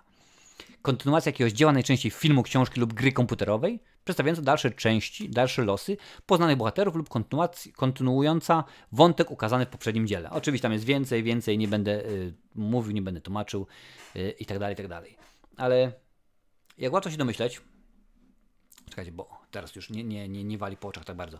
Jak łatwo się domyśleć, kontynuacja nie jest zrobiona po to, że nagle tworząc, proszę bardzo, życzony dopiero co Szybkich i Wściekłych 9 teraz już, że nagle chcemy ukazać wirtuozerię reżysera. Proszę bardzo, jak tam jest szekspirowsko zadane pytanie, być czy nie być? Czy może kraść te auta, czy nie? O co chodzi? Jeżeli 8 zarabia $1 miliard, to nie czarujmy się, nikogo nie będziemy tutaj ściemniać, nikomu nie będziemy wpajać jakichś nie wiadomo wymysłów, tylko i wyłącznie chodzi o kasę. Ale mówię 7/10. Czemu? Ponieważ nie zawsze chodzi o kasę. Tak, nie zawsze. Kultowe horrory, kochacie. Z jakiś na kanał wpłyną potworasy, prawda? Potworne poniedziałki, jak zwał, tak zwał. Ale jeżeli popatrzycie na przykład na Koszmar z ulicy Wiązów. Pierwszy lepszy z brzegu, dopiero co było o Fredku pizzowym na Netflixie. No to jedynka, rzeczywiście. Wes Craven miał pomysł. Wymyślił dużo wymyślił, dużo pomyślał, dużo zastanowił się, czemu Freddy Krueger, dlaczego, co, gdzie, jak i kiedy, czy on ma się interesować dzieciakami, czy on ma tylko je zabijać. Poszło dużo pomysłów. 2 to już było rozwodnione. 3 jeszcze bardziej. Przy okazji Jasona Voorheesa, Michaela Myersa i tak dalej, rzeczony dopiero co Hellraiser, to jest tak samo, czyli Pinhead, to jest tak samo. Nawet, widzicie, koszulka Gwiezdnych Wojen, no czemu powstały 3 ostatnie części? Mimo, że tak naprawdę część 7 to jest to samo co część 4 i 6. Część 8 to jest to samo co część 4 i 6. I tak dalej. Dokładnie wiecie jak to jest. Chodzi o kasę, jak już wspomniałem wcześniej. I o ile przy okazji na przykład Gwiezdnych Wojen można powiedzieć, dobra, nie chodzi o kasę, tylko o to, żeby pokazać Gwiezdne Wojny nowemu pokoleniu. No bo wiadomo, pierwsza część to była lata 70. To już minęło pierdeliard lat. Od tego czasu mnóstwo się rzeczy działo. My w tym momencie chcemy coś pokazać innego. No ale jeżeli robisz film i on zarabia $1 miliard ponad i potem studio mówi dopóki ludzie będą chcieli oglądać filmy, to co 2 lata będziemy wypuszczać Gwiezdne Wojny, a w latach, kiedy nie będzie Gwiezdnych Wojen, będziemy puszczać filmy z cyklu pobocznego, czyli na przykład Łotr 1, czy Solo, czy i tak dalej. Teraz Mandalorian jest i w ogóle wiemy dokładnie jak to jest. I okej, w porządku. Ja nie mam nic przeciwko, bo idąc do kina na 9 Szybkich i Wściekłych, czy teraz niedługo za czas jakiś na 10 Gwiezdne Wojny, my wiemy po co idziemy. To nie jest nagle tak, że ciekawe co tam będzie, co się będzie działo. Czy będzie dużo humoru, czy może będą się strzelać, bo o laserach nie będzie, nie będzie. Nie, my dokładnie wiemy jak to się je, wiemy co tam ma być. Tylko, że im głębiej w las, tym chciałby się powiedzieć więcej drzew. Nie, wchodzimy więcej drzew. Nie, tam jest tartak i tam po prostu tych drzew już nie ma. Jest taka wielgaśna polana, bo historia stara się coraz bardziej miałka, płytka. Ludzie idą, taki skruch idzie do kina, ogląda, mówisz, co tam się dzieje? No dobra, ale przyjdę potem, mówię do was, patrzcie, beznadziejne, to słabe. Kylo Ren wygląda jak pierdółka. Popierdółka, sam jesteś popierdółka. Beznadziejnie wygląda, to tak, ale już zapłaciłem za ten bilet. Zawsze wam mówię, jak najlepiej się przekonać o tym, czy film jest dobry. Wysłuchajcie mnie, wysłuchajcie Ormando, Daily Lincolna, wysłuchajcie Galerii Horroru, czyli Rafała, spoko luz. Ale potem idź do kina pożyczcie DVD, VOD czy cokolwiek i sami się przekonajcie, bo tak jest właśnie najlepiej. Bo nigdy w 100% nie będziemy się zgadzać. Ale jak świat stał, jak Hollywood było Hollywoodem, tak to jest. I chodzi o kasę, panie i panowie, nie czarujmy się. I Ben Solo, może być Ben Solo. W większości, czyli tak 7 na 10, tak według mnie, w ogóle wpiszcie w komentarzu seria. Która jest wasza ulubiona seria? Nieważne czy sci-fi, czy horror, czy komedia. A przecież też pamiętajcie, że na przykład Akademii Policyjnych było 7. Między innymi cykl Carry On, czyli Do dzieła. Też tego było od groma i tak dalej. Naka broń, straszny rzeczony film. Wiecie dokładnie jak to jest. Więc tego znowu wpiszcie mi swoją ulubioną serię. Muszę przykład gardziołko, bo się podekscytowałem za bardzo. Pitbull na przykład. Kobiety mafii. I tak dalej. Panie, panowie, dokładnie wiecie jak to jest. Ale no dobra, skruch. Powiedziałeś, że 7 na 10. 7 na 10 kontynuacji są po to, żeby zrobić kasę. No i tak, rzeczywiście. Niektóre są zrobione fajnie, sensownie. No bo jak już mówiłem, idę na kolejną część Szybkich i Wściekłych. Ja też się fajnie bawiłem na 7 czy na 8. Oglądając Hobbs Show, które to jest też pewnego rodzaju kontynuacją, bo to tak zwany spin-off, czyli tak twór poboczny, też się fajnie bawiłem. Ta korelacja charakterów zarówno Rocka, jak i Jasona Stathama wyglądała świetnie, wyglądała dobrze, ciekawie. I podobało mi się to. To nie jest jakieś nie wiadomo wybitne kino, że nagle pójdziemy, jak już mówiłem wcześniej, że będzie Szekspir, będą żarty, będzie to tam. Nie, to jest po prostu popcorn, jak idziemy w piątek po tygodniu pracy, szkoły, studiów, czegokolwiek. Pokłóciliśmy się z dziewczyną, czy z chłopakiem, bo teraz już nigdy nie wiadomo. W porządku, luzik, idziemy się zrelaksować, 2 godziny, ekstra fajnie i jest dobrze. Ale wiadomo jak jest. Kolejnym, to jest sobie wynotowałem, że oczywiście Szybcy i Wściekli, Koszmar z ulicy Wiązów, Halloween, Piątek 13 i tak dalej. Wiecie jak jest. Tutaj zaraz poczytam, powiedz, że się dużo dzieje na czacie. Zaraz przejdę do kolejnego powodu, dla którego powstają filmu. Patrzmy. Wszyscy Marcin film zmieszali z błotem, dlatego się pytam. Aha. Był w porządku według mnie. Nie bez szału, ale w porządku. Mowa oczywiście o Rysiu. Ja czytałem dziś plotkę, że Disney chciałby, żeby jeden z filmów Star Wars był kiedyś w kategorii R. Nie wydaje mi się. Chyba, że to będzie jakiś film poboczny. To może dla kasy, oczywiście, że tak. Moim zdaniem są kontynuacje lepsze od oryginału, na przykład Terminator 2, Obcy 2, Shrek 2, Władca Pierścieni 2, Harry Potter 2 i jeszcze kilka innych drugich części. To jest takie zaskakujące, bo jeżeli na przykład weźmiecie, oczywiście, tu jest polemika, czy Terminator 1 czy 2 jest dobry. 1 to bardziej horror, 2 to bardziej sci-fi. Tak samo jest w przypadku Obcego. Ridley Scott nie miał możliwości technicznych, żeby pokazać faceta, bo wiadomo było jak wyjdzie, to facet to jest we wdzianku, byłoby wszystko widać i w tym momencie on powiedział, okej, dobra, więcej nie pokażę niż pokażę, będę straszył w ten sposób. Później kilka lat minęło, no i James Cameron musiał się pojawić, jak nie Avatar. James Cameron miał możliwość, żeby zrobić to inaczej. Też było znowuż horror, sci-fi, oczywiście. Najlepszym przykładem, jak dla mnie, odwróconej zasadności jest trylogia o Wolverinie. Bo mamy 3. część i 3 części. Wydaje mi się, że trylogia Wolverine 3 części. Ale odkryłeś.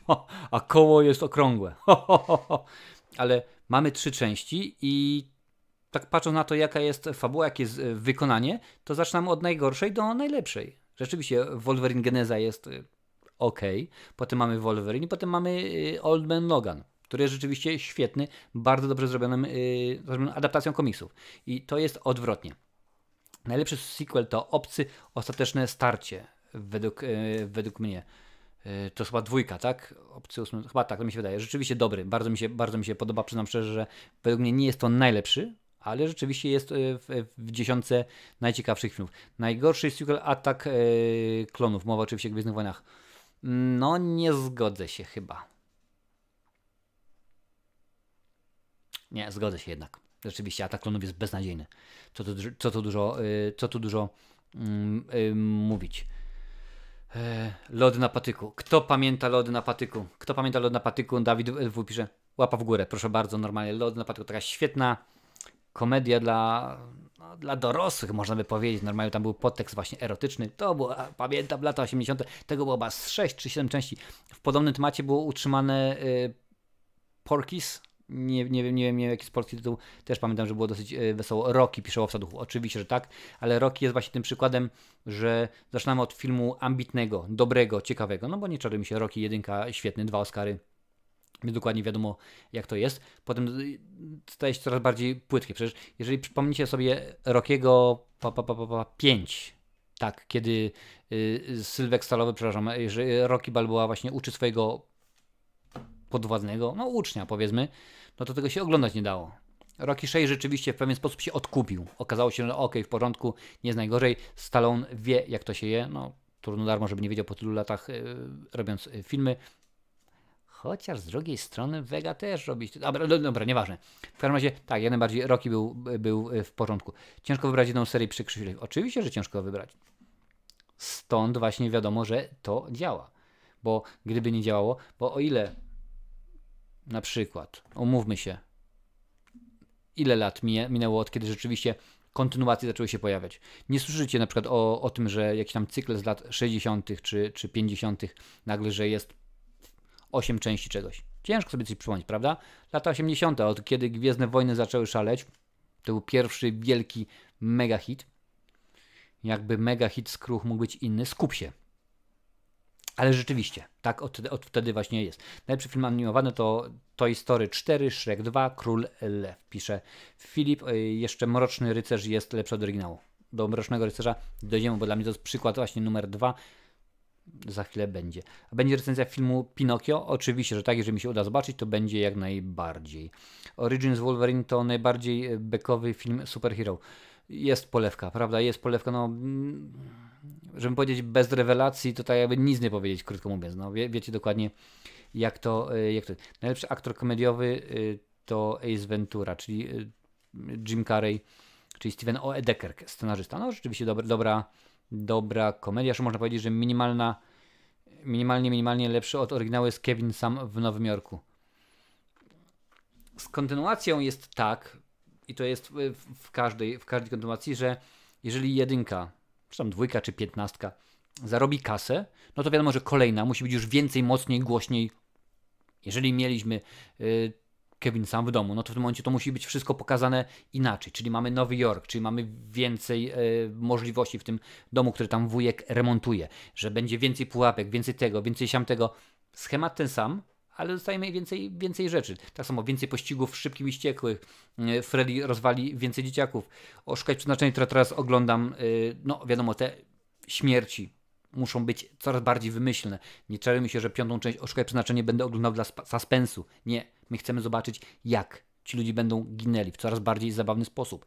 Tak samo na takiej samej schemacie działa oczywiście Piła. Bo przecież pomysł na piłę, na scenariusz już się dawno przejadł. Już się skończył Piła skończyła się na Kill 'Em All, tego już nie ma.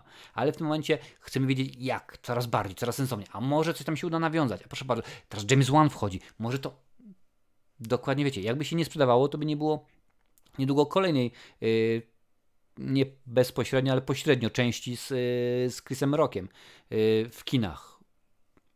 Czy na platformie jakiejś streamingowej. Zobaczymy, ale dokładnie wiecie, jak to jest. Kontynuacja to domena ery kaset VHS, pisze Brontos. No, powiedzmy, Gwiezdne Wojny to były lata 70., końcówka 70., początek 80., lata 80. i 90. To rzeczywiście kasety VHS wystrzeliły w kosmos, jakkolwiek by to dziwnie nie zabrzmiało, ale mi się akurat wydaje, tutaj jest niezależne od nośnika. Tutaj bardziej chodziło o kino, a też weź pod uwagę, że te kasety VHS było bardzo łatwo skopiować, spiracić, więc ludzie po prostu tak to robili i rzeczywiście, ale jak najbardziej w ten sposób. Najgorszy reboot Hellboy. Czy ja wiem, czy najgorszy? Na pewno jeden z większych badziewi, jakie wpłynęły na nasze ekrany ostatnimi laty, bo ojojoj, to co się działo w nowym Hellboy, to jest po prostu, jak wiele razy wam powtarzam, efekty specjalne robione chyba na dyskietce, w Paincie i to rzeczywiście nie było ciekawe, nie było dobre w żaden sposób jakoś tam atrakcyjne. Tak, rzeczywiście. Reboot, pewnie wszyscy wiedzą, ale tak tylko gwoli ścisłości, no to jest, zaczynamy od nowa, pokazujemy, tak, no, rzeczony Spider-Man, tak, mieliśmy z Garfieldem, zaczynamy od nowa, no na szczęście nie było tego, że no znowuż mnie pajączek ukąsił przy okazji Hollanda, przynajmniej sobie nie przypominam. Więc nie, było też chyba było. A co chwilę jest. Koszmar z ulicy Wiązów. Oczywiście, że tak. Piątek 13. Halloween.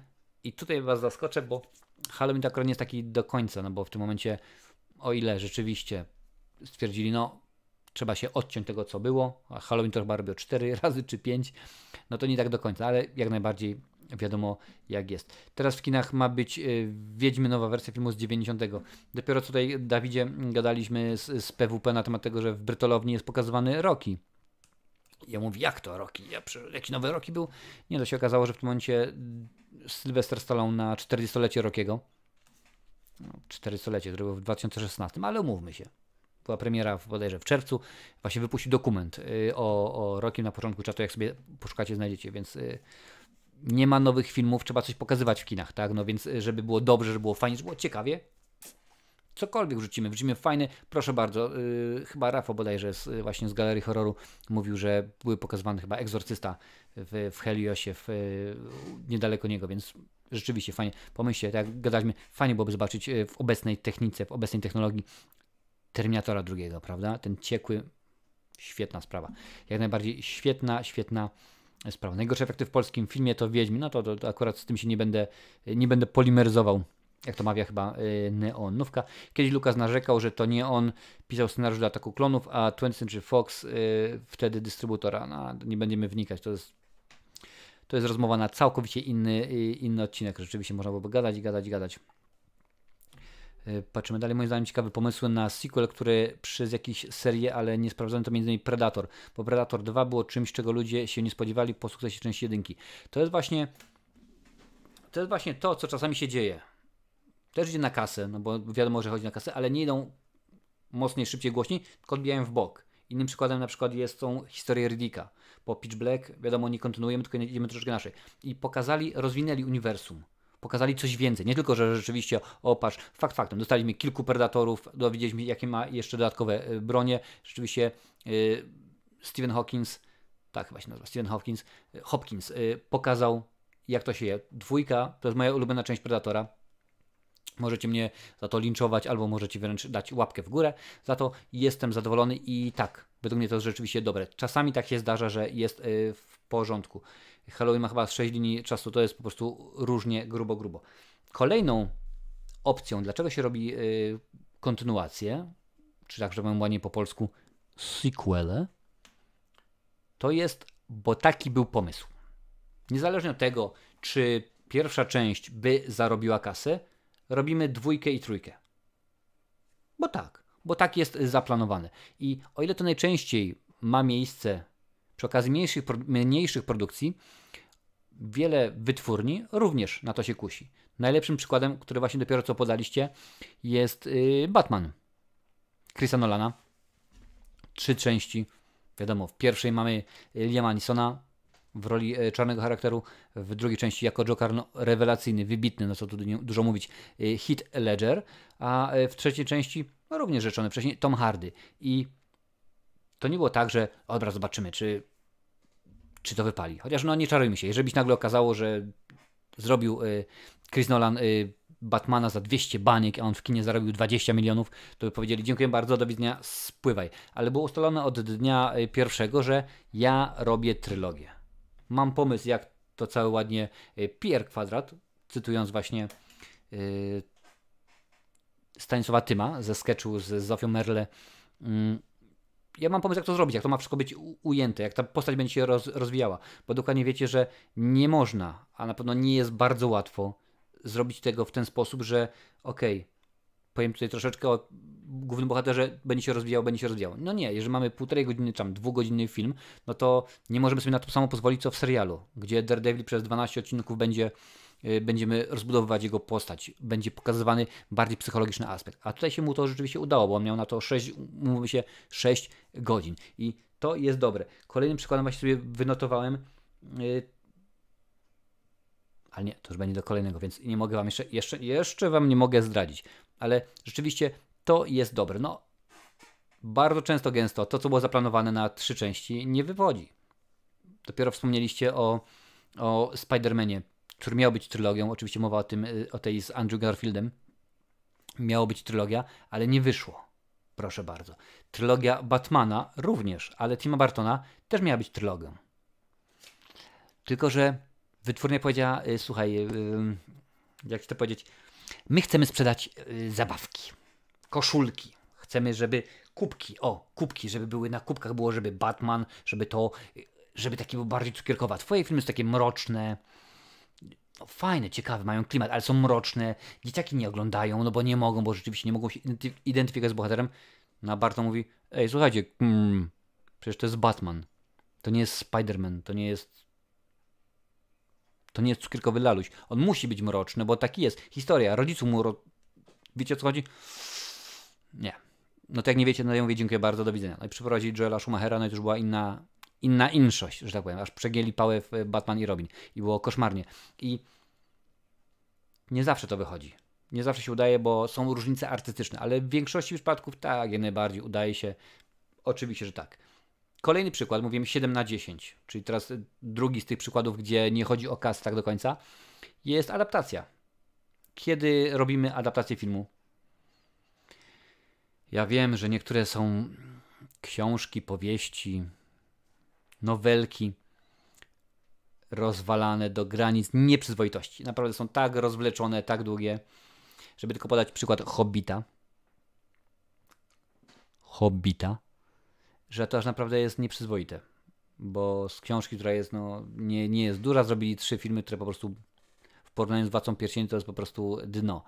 Ale adaptacja właśnie, kiedy jest już założona, daleko nie trzeba szukać. Trylogia Sienkiewicza, proszę bardzo, Jerzy Hoffman robił. Fakt faktem, zrobił 2 pierwsze części, Ogniem Mieczem powstało wiele lat później i dużo bardziej jakościowo odbiega od 2 pierwszych części, po prostu no, odbiega. No jest słabe. Krótko mówiąc, efekty wizualne to, jak ja sobie przypomnę, jak podbi pięta, czyli Wiktor Zborowski, ścina te 3 głowy tym mieczem. Po prostu tego się nie da oglądać. A to są czasy, że można było to zrobić. Dobrze, sensownie, fajnie, ciekawie. Ale tak czasami jest, że właśnie jak robią, no to już skoro ekranizacja, skoro będzie na podstawie książek, to zrobimy 3 części, bo jest taki pomysł, dziękuję bardzo. Mnóstwo takich przykładów można by podawać. No, Władca Pierścieni. Rewelacyjnie poprowadzona, że tak powiem, adaptacja. No, chyba lepiej tego Jackson nie mógł zrobić, tym bardziej to było, no, tak naprawdę książka, może nie tyle książka, to dzieło z pasji, bo oczywiście Peter Jackson kochał, pewnie chociaż po Hobbicie może niekoniecznie, ale mówimy się, kochał wtedy jak najbardziej tę książkę, chciał zrobić, powiedział, że dobra, będzie super, fajnie je zrobię, ja chcę, ja kocham, ja uwielbiam i poświęcił się w całości. Wytwórnia powiedziała, dobra, wierzymy Ci, kupujemy, w porządku. Kręcił inaczej niż do tej pory, w większości przypadków, bo oczywiście mowa, można powiedzieć o powrocie do przyszłości. Tutaj widzę, że ktoś wrzucił Włodek 193 i kręcił razem, ciągiem. Zaoszczędził oczywiście na kosztach, ale rzeczywiście jakościowo, całościowo nie jest najgorzej. Bo zarówno filmy zarobiły kasę, zarobiły mnóstwo nagród. Przecież Powrót Króla zgarnął 11 Oscarów. Tylko 3. 3 filmy w historii kina taki wynik osiągnęły, czyli Ben-Hur z Charltonem Hestonem, oczywiście po raz wtóry rzeczony James Cameron i jego Titanic, oraz rzeczywiście w tym momencie Władca Pierścieni 3. część. I w porządku, rzeczywiście zrobił, bardzo to fajnie wyszło. Teraz popatrzę tutaj, widzę, że piszecie, dużo rzeczy się dzieje. Patrzę, straszne filmy z części na część tragedia. Straszny film to jest, no ale to ogólnie nie było kino wybitne. Pamiętacie, że straszny film, pierwsze 2 części to byli bracia Wyansowie, inny humor, potem przyszedł Zaz, czyli Zuckerman, Abrams i Zucker, czyli panowie odpowiedzialni za Nagą broń, Czy z nami pilot, pan Magoo, ściągany i tak dalej. Wrzucili swoje klimaty, no i to już nie było to, co tygryski oczywiście lubią najbardziej. Najgorszy reboot to Terminator Genesis. To nawet nie tyle jest reboot, oni po prostu polecieli tak samo jak między innymi 6 razy poleciało Halloween. Chcieli od nowa zacząć, chociaż tak może być, jak najbardziej. Zarówno zaczynamy od nowa, jak i kontynuujemy. Chcieli zjeść ciastko i mieć ciastko i się nie udało, bo się okazało, że jest beznadziejny film, a ja jechałem 50 km, żeby ten film zobaczyć. Po prostu szkoda. Moim zdaniem część druga Predatora ma ciekawe pomysły, jednak przy tej serii nie warto się wychylać. Ludzie oczekują robić film mroczny w lesie z grupą żołnierzy i brak możliwości ucieczki przed Predatorem. No tak, ale niby to samo dostaliśmy w Predatorach, które produkował Robert Rodriguez, a reżyserował Nimrod Antal, jeżeli mi pamięć nie myli. Tak, jak najbardziej, z dobrą obsadą, no bo pojawił się nasz ulubiony, mówię nasz, bo też wybierali się, że jest jednym z lepszych twardzieliczyn, dany Trejo się pojawił. A film to naprawdę nie sprostał, no bo się okazało, że Lawrence Fishburne się pojawił nie wiadomo po co i kilka rzeczy innych. Ale rzeczywiście, no fajna sprawa, rzeczywiście fajna sprawa. Batmany Nolana i Władca Pierścieni najgorsze trylogie w historii kina, pisze Filip. Czekaj, co? Jeszcze raz, muszę przeczytać jeszcze raz. Batmany Nolana i Władca Pierścieni najlepsze trylogie w historii kina. A patrzcie, dopiero byłem u okulisty i powiedział, że wzrok sokoli normalnie, ale mi się ulżyło. Może nie najlepsze, ale rzeczywiście są bardzo, bardzo dobre. A jaki najlepszy film, seria na podstawie książek? Jak myślicie? Co mogłoby powiedzieć? Ja powiem w ten sposób, że najlepszą serią całościowo na podstawie książek i to jest jeden właśnie z tych przykładów, gdzie kontynuacja jest lepsza od oryginału, to oczywiście tak. Tutaj widzę już chyba Krzysiu Lesiu wrzucił książka, a właściwie film, który powstał na podstawie książek Mario Puzo. Mario chyba miał na imię Puzo, czyli Ojciec Chrzestny. Bo to jest uniwersalne. Nie ma znaczenia. Ktoś właśnie może powiedzieć, nie, ja wolę Predatora drugiego. Nie, Obcy jednak, a nie jednak Terminator. A może jest rzeczywiście jednak Wolverine, a może Spider-Man z Tobey Maguire'em. W ogóle wszyscy jak jeden mąż są zgodni, że tak, może być Terminator 2 lepszy, może to być lepsze, ale najlepszą kontynuacją, jeżeli chodzi o filmy, jest Ojciec Chrzestny 2. Że to rzeczywiście jeszcze poprzeczka podniesiona wyżej.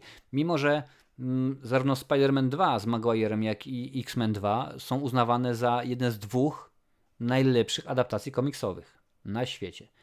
Coś w tym jest rzeczywiście, może nie do końca skupiali się na warstwie wizualnej, tylko też na odczuciach głównego bohatera, na tym, co on myśli, co się dzieje, chociaż tam akurat w X-Menach mamy troszeczkę więcej postaci niż tylko jedna, ale jak najbardziej tak to było. A dokładnie wiecie, jak to jest. Komiksy. Najlepsza trylogia to Powrót do przyszłości. Z Powrotem do przyszłości jest ta zabawna sprawa, że trylogia nie była planowana. To jak się kończy jedynka, to było na jajo. Robert Zemeckis sam powiedział, ale to byłoby fajnie zrobić coś takiego. Na jajo sobie zrobię i tak dalej. I nagle się okazało, że minęło kilka lat, film się sprzedał, wow, sukces i wytwórnia mówi: Robercie Zemekisu, drogi i kochany reżyseru, czy chciałbyś jeszcze zrobić drugą część? A Roberto Zemekisu mówi: a co wy na to, ja bym zrobił drugą i trzecią część? Nie będę wchodził w detale, bo to też nie ten kanał. Kurczę, zapominam ciągle, że to nie ten kanał. Ale jakiś czas temu gadaliśmy na poprzednim kanale właśnie, bo była rocznica Powrotu do przyszłości i rzeczywiście tak to powstał. Ale rzeczywiście, powtórzę jeszcze raz, rzeczywiście, żeby nie było, że mówię za mało, rzeczywiście, jak najbardziej według mnie Powrót do przyszłości to jedna z lepszych trylogii, na pewno jedna z moich ulubionych i wiele karier rozpoczęła i zakończyła przy okazji, bo i Billy Zane tam przecież pojawił się i Elijah Wood również wystąpił, no a Michael J. Fox i Christopher Lloyd, to chyba nie trzeba nikomu mówić o tym, kto to jest. Patrzymy dalej. Ojciec Chrzestny, świetna trylogia. Oczywiście, że tak, jak najbardziej. Nawet jak pokazałem wam w zeszłym tygodniu, trójeczkę sobie kupiłem, sobie mam nadzieję po raz wtóry obejrzeć tenże. Marcinie, za dużo herbaty, pisze Jurek Kyoto. O Jurku, nie, właśnie od tego co gadałem mi bardzo szybko wysycha w paszczy i muszę tam po prostu herbatkę popijać, a biorąc pod uwagę, kto to był? PWP chyba powiedział, że panie kolego, dzbanek, zainwestuj w dzbanek, mam dzbanek herbatach, że nie jest najgorzej. Daję radę, póki co, daję radę. Ojciec Chrzestny to dla mnie 2 filmy, trójki nie uznaje, pisze Filip. Proszę bardzo. Trójka ogólnie, gro ludzi uznaje, że trójka po prostu jest dużo słabsza niż pierwsze 2 części i dlatego właśnie mówią, ok, dobra, dziękuję bardzo. Dziękuję bardzo, nie interesuje mnie to w ogóle. Ja was szokuję, ale ja lubię Ojca Chrzestnego 3, Krzysiu Lesiu. Ale szok. Spider-Man 3, ten Venom, o Jesus Christos. Miało być fajnie, a wyszło jak zawsze. No nawet Piaskun, który tam się pojawił, czyli Sandman. No co ja wam poradzę? No co ja wam mogę poradzić? No po prostu. Tak jest, a nie inaczej. Szkoda, że nie było dalszych części Dary Anioła Miasto Kości. Pamiętam tenże film. Chyba niespecjalnie, jeżeli mnie pamięć nie myli, niespecjalnie mi przypadł do gustu. Ale też właśnie wiem, że na podstawie książki i była możliwość oczywiście zrobienia. No można powiedzieć, że najlepszym przykładem adaptacji książki w ten lub inny sposób, panie i panowie, to jest twórczość Iana Fleminga. Przecież doczekaliśmy się już 20 kilku filmów o przygodach agenta Jej Królewskiej Mości. Wcieliło się mnóstwo aktorów, bo zarówno z cyklu głównego, jak i jeżeli przyjmiemy oczywiście ten jeden film z Davidem Nivenem, który nie jest uznawany za oficjalny, tak samo jeden z Seanem Connerym, to popatrzcie, Sean Connery, Roger Moore, George Lazenby, Timothy Dalton, no dobra, David Niven jako szósty, piąty, szósty Pierce Brosnan, no i teraz mamy siódmego, mamy Daniela Craiga. I cały czas James Bond.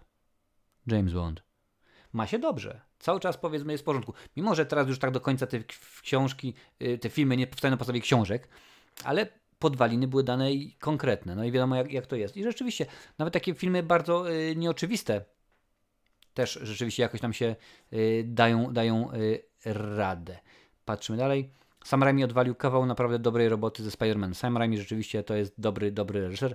Co sądzisz o tym, że Zemeckis ma nakręcić Pinokia live action dla Disneya? Zemeckis to jest tak samo facet jak odjechany z Księżyca jak Steven Spielberg. Znaczy po raz, który powiem James Cameron. Jak już coś robi, no to rzeczywiście to robi bardzo dobrze, więc obstawiam, że tu będzie dobre kino.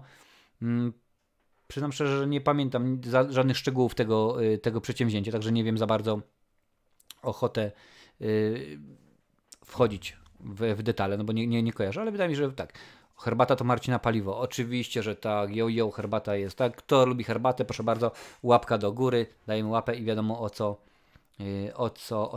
o co chodzi. Patrzę dalej, co piszecie. Co sądzisz o tym, że Jackson twierdzi, że to nie on robił bitwę 5 armii, a MGM? Problem jest taki, ja to mówiłem o tym bodajże kilka tygodni temu, że Hobbita rozwijał Guillermo del Toro. On napisał scenariusz, on optował za tym, żeby zrobić ten film, ale oczywiście wytwórnia się ociągała, było to, tamto, temu nie, tamtemu nie, to. Więc w końcu po bodajże 2 latach Guillermo del Toro powiedział: dziękuję bardzo, pokazuję wam gest lichockiej i spadam stąd, nie będę sobie poświęcał więcej czasu. I tak naprawdę Peter Jackson wskoczył w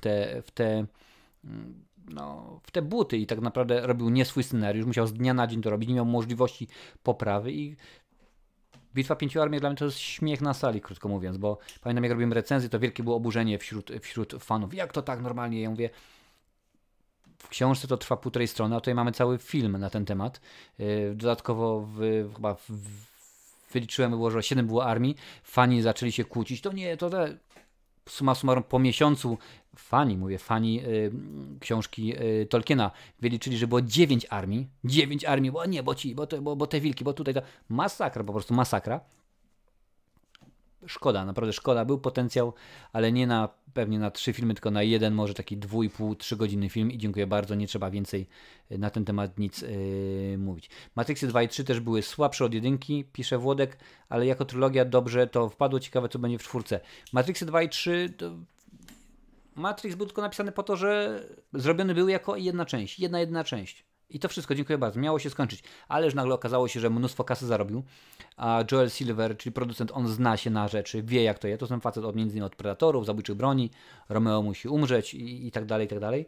On wie, jak to się je, wie na czym to polega, więc kiedy mógł, poczuł pismo nosem, no stwierdził, no to robimy kolejne części. I 2 i 3, nawet jeżeli popatrzycie wizualnie, 1, 2 i 3, 1 się cały czas broni. Te wszystkie efekty tej kuli, ten wymyślony fajnie ten motyw, gdzie tam do półokole za dużo herbaty. Półkole, tam bodajże chyba 36 kamer. I to się rzeczywiście fajnie. A jeżeli patrzeć na dwójkę, trójkę, te efekty się nie bronią niestety. Wyglądają słabo, wyglądają tandetnie. Ta scena, kiedy tam Neo bije się chyba, to się nazywa, z setką agentów Smithsów, umówmy się, tak? No to wygląda słabo. To wygląda słabo, wygląda cienko. Dziękuję bardzo. Co będzie w czwórce? Strach się bać. Naprawdę strach się bać. Fabuła nie jest do tej pory znana. Nazwiska jakieś tam się przewijają, coś będzie. Zobaczymy. No, pojawia się oczywiście... Teraz właśnie czytam, że agent Johnson bodajże ma się pojawić. To ten, z którym tam Neo na tym dachu się naparzał. Ten drugi, ten najbardziej znany obok Smitha. Zobaczymy. Jestem ciekaw. Obejrzę. Oczywiście, że obejrzę. Zrecenzuję, bo Keanu. No, Keanu, panie i panowie. No, co tu dużo mówić. Jak to jest? Ja coś czuję, że powiedzieli Del Toro, słuchaj, nie zrobisz z tego wielkiego dzieła, a po drugie będziesz musiał zrobić książki czy filmy, a będziesz musiał zrobić na podstawie 6 stron. Nie no, wydaje mi się, że Del Toro wiedział na dzień dobry pewnie, jak to się je, może miał inny pomysł, no ale w końcu pewnie potem wzięli, zanim jeszcze Del Toro oddał film, zanim go przejął oczywiście Jackson, no to jeszcze było cięcie. Tutaj nie, bo budżet to i wyszło jak jest. Ludzie po prostu mieli ból 4 liter. No. Krótko mówiąc, dzięki, że dziś miłego wieczoru życzę wszystkim. A Jurku, zmykasz. Fajnie, dzięki, było miło. Wiadomo jak jest. No, tak jak mówiłem wcześniej, jest inną opcją, jest tak zwany prequel, czyli pokazujemy to, co się działo przed. No nie jest tak oczywiście tak popularny jak kontynuacja, no bo wiadomo, że trzeba coś wymyślić, coś innego, coś fajnego. Wiele razy, jak już niestety temat się przejadł, wyjadł, już naprawdę nie było za bardzo o czym gadać, o czym mówić, czego pokazać w filmie, no to robią, no to pokażmy, co było 20 lat temu, co się działo, co się zdarzyło. W porządku, może być. Nie jestem wielkim fanem, bo to naprawdę ciężko byłoby powiedzieć, jeżeli znacie jakiś prequel, piękne słowo, prawda? Polskie prequel. Przedkontynuacja? Nieważne. Wpiszcie, że rzeczywiście jest dobry, świetnie zrobiony, jest to fajne kino, ale ja akurat nie kojarzę. Nie kojarzę jakiegoś takiego filmu. No dobra, można sobie powiedzieć, ale przecież Ojciec Chrzestny, tam się akcja dzieje najpierw wcześniej, bo młody Corleone na Sycylii. No tak, ale to jest jako kontynuacja, jako adaptacja, ale rzeczywiście jako tako, no niespecjalnie coś się dzieje. No może powiedzieć, ale Hoffman nakręcił przecież trylogię od tyłu, więc to może być jako, ale naciągane, nie bójmy się tego stwierdzenia.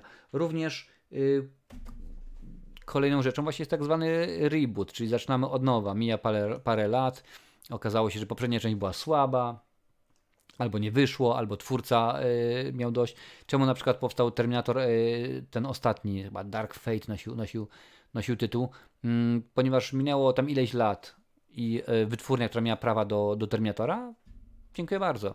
Skończył się ich czas i prawa wróciły do Jamesa Camerona. I James Cameron powiedział, dobra, w porządku, no to my robimy film od nowa, bo mamy możliwość, mamy taką szansę. Rzeczony Piątek 13, który akurat notabene nie był najgorszy, przyznam szczerze, nie był najgorszy. Halloween to nowe również. Chociaż to akurat Halloween Roba Zombiego też, przynajmniej pierwsza część, nie była najgorsza. Mówię, akurat jestem na bieżąco z Halloween. No, Freddy Krueger, no to już było dno, to już było słabiutko. Można powiedzieć, że tak na dobrą sprawę to tyle, no bo co powiemy, że jakieś konkretne tam, powiedzmy, rebooty. Ciężko powiedzieć. Tutaj patrzę, Avatar ma mieć prequel kiedyś. No Avatar będzie miał prequel, sequel, reboot. Naprawdę jak wyjdzie już druga część, to już nie będzie, ludzie będą zastanawiać się, ale o czym była ta jedynka? O czym była to? A czekaj, a to jest od nowa, nam powiedzą. Dobrze, spokojnie. Tak było przy okazji, że Spidermana chyba drugiego i trzeciego z Maguirem, że wiecie, jestem ten Spiderman, ten mnie ugryzł i w ogóle po co to powtarzać? Wiadomo, Avatar 4 ma być prequelem. Może niech będzie, może niech sobie daje. 10. Tak naprawdę 10. powodem, dlaczego robię kontynuację jest bo tak. Bo tak mnie się podoba. Bo taką mam ochotę i dziękuję bardzo. To najczęściej ma miejsce przy okazji twórców niezależnych, przy okazji filmów niskobudżetowych, gdzie ma wywalone, krótko mówiąc, twórca na to, czy ludzie pójdą do kina. A może on rzeczywiście robi filmy prosto na VOD, czy tam na DVD, czy na różnego rodzaju inne platformy streamingowe i on nie interesuje go, czy ludzie zarobią, czy nie, bo on za film zapłacił tam kilka tysięcy dolarów, czy coś i to się zwróci, chociażby na przykład, bo wrzucił było lokowanie produktu i na przykład John dał mu vana, postprodukcję zrobił u Stefana w garażu, a wiadomo, efekty specjalne były zrobione gdzie indziej. Najlepszym przykładem takiego tumiwihizmu, o, piękne słowo, wydaje mi się jest być genialna skądinąd seria z Ianem Zieringiem. Wielu z Was, z nas kojarzy Iana Zieringa z serialu Beverly Hills 90210, czyli mowa o serii Sharknado, Rekinado.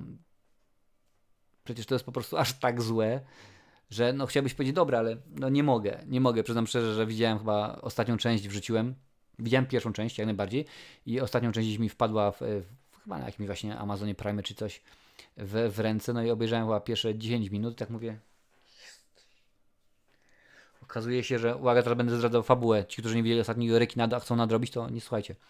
Że poprzednim Rekinado było Rekinado, które zniszczyło Ziemię i teraz jedna opcja była taka, żeby się cofnąć w czasie do pierwszego Rekinado, które było za czasów króla Artura oraz Merlina i jeżeli pierwsze Rekinado zostanie rozwalone, usunięte, kolejne nie będą następowały, więc w tym momencie będzie można wrócić do Ziemi, która nie będzie zniszczona, która nie będzie Komu to przeszkadzało, żeby... Po co w ogóle... Taki był pomysł. Ktoś to zrobił, ktoś to naprawdę ciachnął. Jak oni w ogóle na to dostali pieniądze? Ale to chyba dla wytwórni, dla telewizji sci-fi. Oni takie uwielbiają rzeczy typu dwugłowy rekin kontra pająk z 4 spodniami, czy jakoś tak. Patrzcie, znowu się skończyło. Dobra. Piszcie. Ja naleję. O, proszę bardzo. Nie wiem, ale wiadomo jak to jest. Sharknado to do potworasów. O, proszę bardzo, jak najbardziej może być.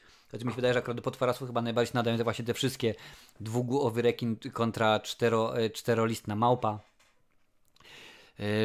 Robak z 5 telefonami kontra youtuber, który gada bez sensu od 2 godzin. Wiecie, dokładnie jakieś takie rzeczy. Więc zobaczymy jak to będzie. W Polsce przez długi okres czasu kontynuacje nie były popularne, w ogóle nie powstawały, bo o ile na przykład trylogia o Kargulu i Pawlaku, tutaj rzeczona już wcześniej wspomniana, jak najbardziej była zaplanowana od dnia pierwszego, no to później długo nic, bo jak rozpętałem II wojnę światową, to było oczywiście zaplanowane na 3 części, ale tak naprawdę aż do lat 80. i 90., kiedy powstał Wabank 1, Wabank 2, czyli Riposta, kiedy powstał Psy oraz Psy 2.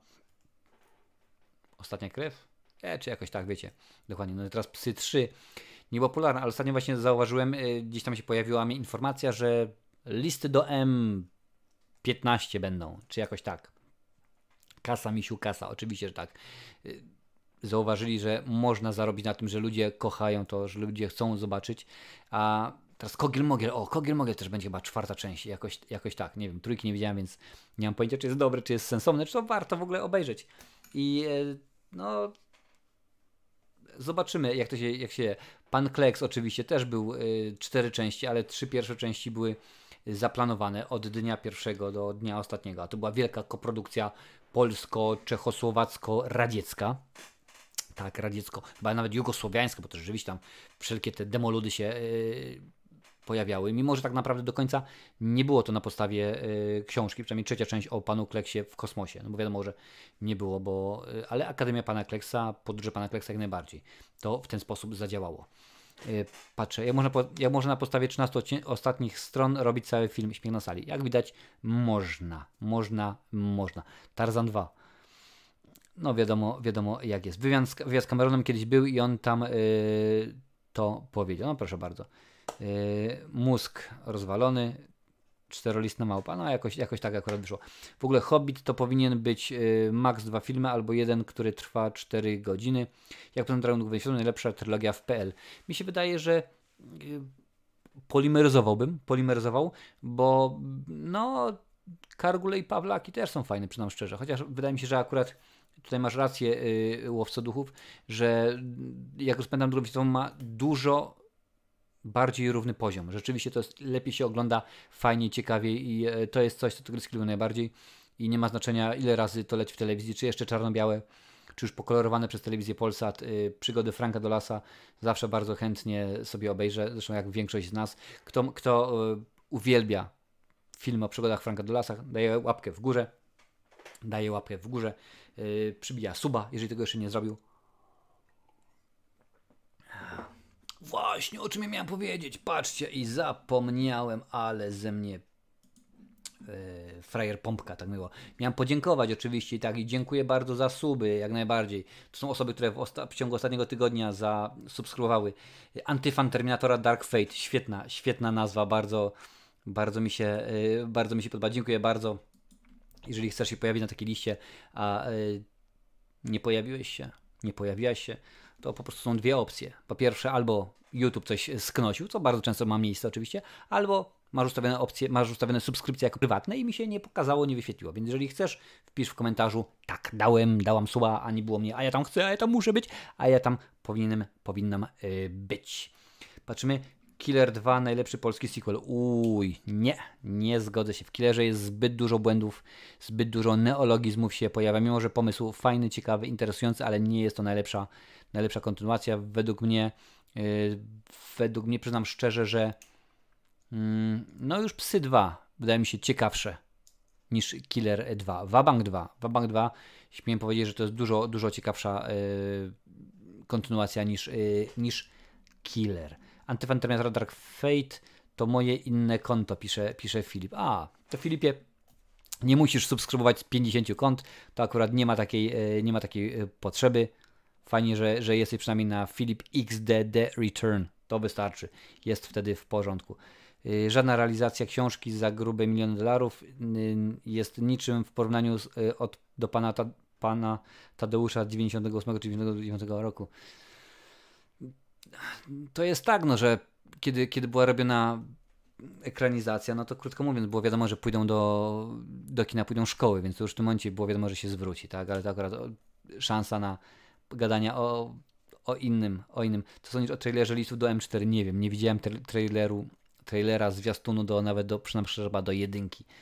Chociaż nie, do któregoś widziałem, bo pamiętam, że umieściliście którą część na odcinku 10 najgorszych filmów minionego roku, więc którąś tam musiałem widzieć w trakcie edycji, ale żeby tak jakoś, to powiem szczerze, że ani jednej części nie widziałem. No jakoś tak wyszło, że nie widziałem. Także tak to, panie i panowie, jest. Czy kontynuacje będą powstawać? Oczywiście, że tak. Oczywiście, dopóki będziemy chodzili na kolejne części, dopóki 8. część Szybkich i Wściekłych będzie zarabiała $1 miliard, oczywiście, że będą chodzili. Pamiętajcie, że w tym momencie to nie tylko i wyłącznie kino, ale i no potem tam Netflix, Disney+, nieważne, jakieś platformy streamingowe, koszulki, kubki, wszelkiego rodzaju takie rzeczy, to oczywiście w tym momencie wszystko się liczy. Więc jeżeli w kinie film zarobi $1 miliard, po odliczeniu już nawet kosztów produkcji, po odliczeniu marketingowców i tak dalej, jeżeli na przykład na czysto, umówmy się, zarobi 500, tam 600 baniek, no to jest kupa kasy. No 500 czy 600 to jest na kolejny film i w tym momencie to, co zarobi kolejny film w całości, jest im plus. Więc dopóki będziemy chodzili, dopóki takie osoby jak ja, jak Ormando, Rafał czy Marcin z Kocham Kino, będziemy chodzili do kina i będziemy film oglądali, wam recenzowali, wy będziecie chodzili do kina, to oczywiście będą, nie czarujmy się. Tu jest niczego nowego nie wymyśliliśmy, nie odkryliśmy Ameryki, kontynuacje cały czas będą. Tylko teraz jest pytanie, co zrobić, żeby były lepsze, ciekawsze, fajniejsze. No, Król Lew 2 teraz będzie. No, okazało się, że zrobili nową wersję i nowa wersja dostaje kontynuację. To jest bardzo rzadkie, że rzeczywiście nowa wersja dostaje kontynuację, no ale jak już się udaje, no to w tym momencie wiadomo. A Disney, nie czarujmy się, on nie po to dał między innymi za całą serię, za całą franczyzę gwiezdnowojenną chyba $3 miliardy, czy jakoś tak, żeby potem móc powiedzmy powiedzieć, nie będziemy zarabiać. Nie, spokojnie. W pewnym momencie to się rozmywa i rzeczywiście nie jest ciekawie, no i ja tego nie lubię. Nie lubię, bo dokładnie wiecie, jestem wielkim fanem Freddy'ego Krugera, uwielbiam, kocham, jest dla mnie super świetny, ale jak oglądam tam 5 czy 6, to już po prostu aż się scyzoryk w kieszeni otwiera. Sorry Freddy, takie życie jest. Tak to bywa. W ogóle jestem jeszcze wam winien sprostowanie z zeszłego tygodnia. Było pytanie, ile mam filmów na DVD, Blu-rayu i tak dalej. Powiedziałem, że ponad 500. Oczywiście potem, jak tylko skończyłem nagrywać, wszedłem pod półkę i przeliczyłem. Okazało się, że ponad 500, tak, ale dokładnie mam 702 filmy na Blu-ray oraz na DVD. Tak tylko gwoli sobie. Jaki będzie temat następną niedzielę? Zobaczę. W tym momencie mam jeszcze 3 tematy do wyboru, które sobie zaplanowałem. Jeden, tak że powiem, troszeczkę ruszyłem dzisiaj, czyli chciałbym troszeczkę pogadać o biografiach. Po co? Na jaką cholerę? Po co ten Zenek? Czemu ta Beata Koźdrag jest rzeczywiście potrzebna? Chciałem trochę może pośmiać się z Patryka Wegi, ale to wydaje mi się, że jest temat, który cały czas idzie, więc może niekoniecznie. Więc zobaczę, jak to się będzie jadło. Za tydzień nie będzie gościa. Gość będzie za chyba 2 albo 3 tygodnie, jakoś tak to jest. To możecie sprawdzać w odcinkach, które są zaprogramowane. W tym momencie już wiem, że odcinek z Lincolnem jest chyba na 26 czy na 25 października, czyli za 3 tygodnie będzie. Za 3 tygodnie, czyli za 2 tygodnie możliwe, że coś będzie. Freddy się w bagażniku na złomowisku przewraca. No tak to niestety jest. Mowa oczywiście o 3. i 4. części. Aladdin 2 live action też ma być.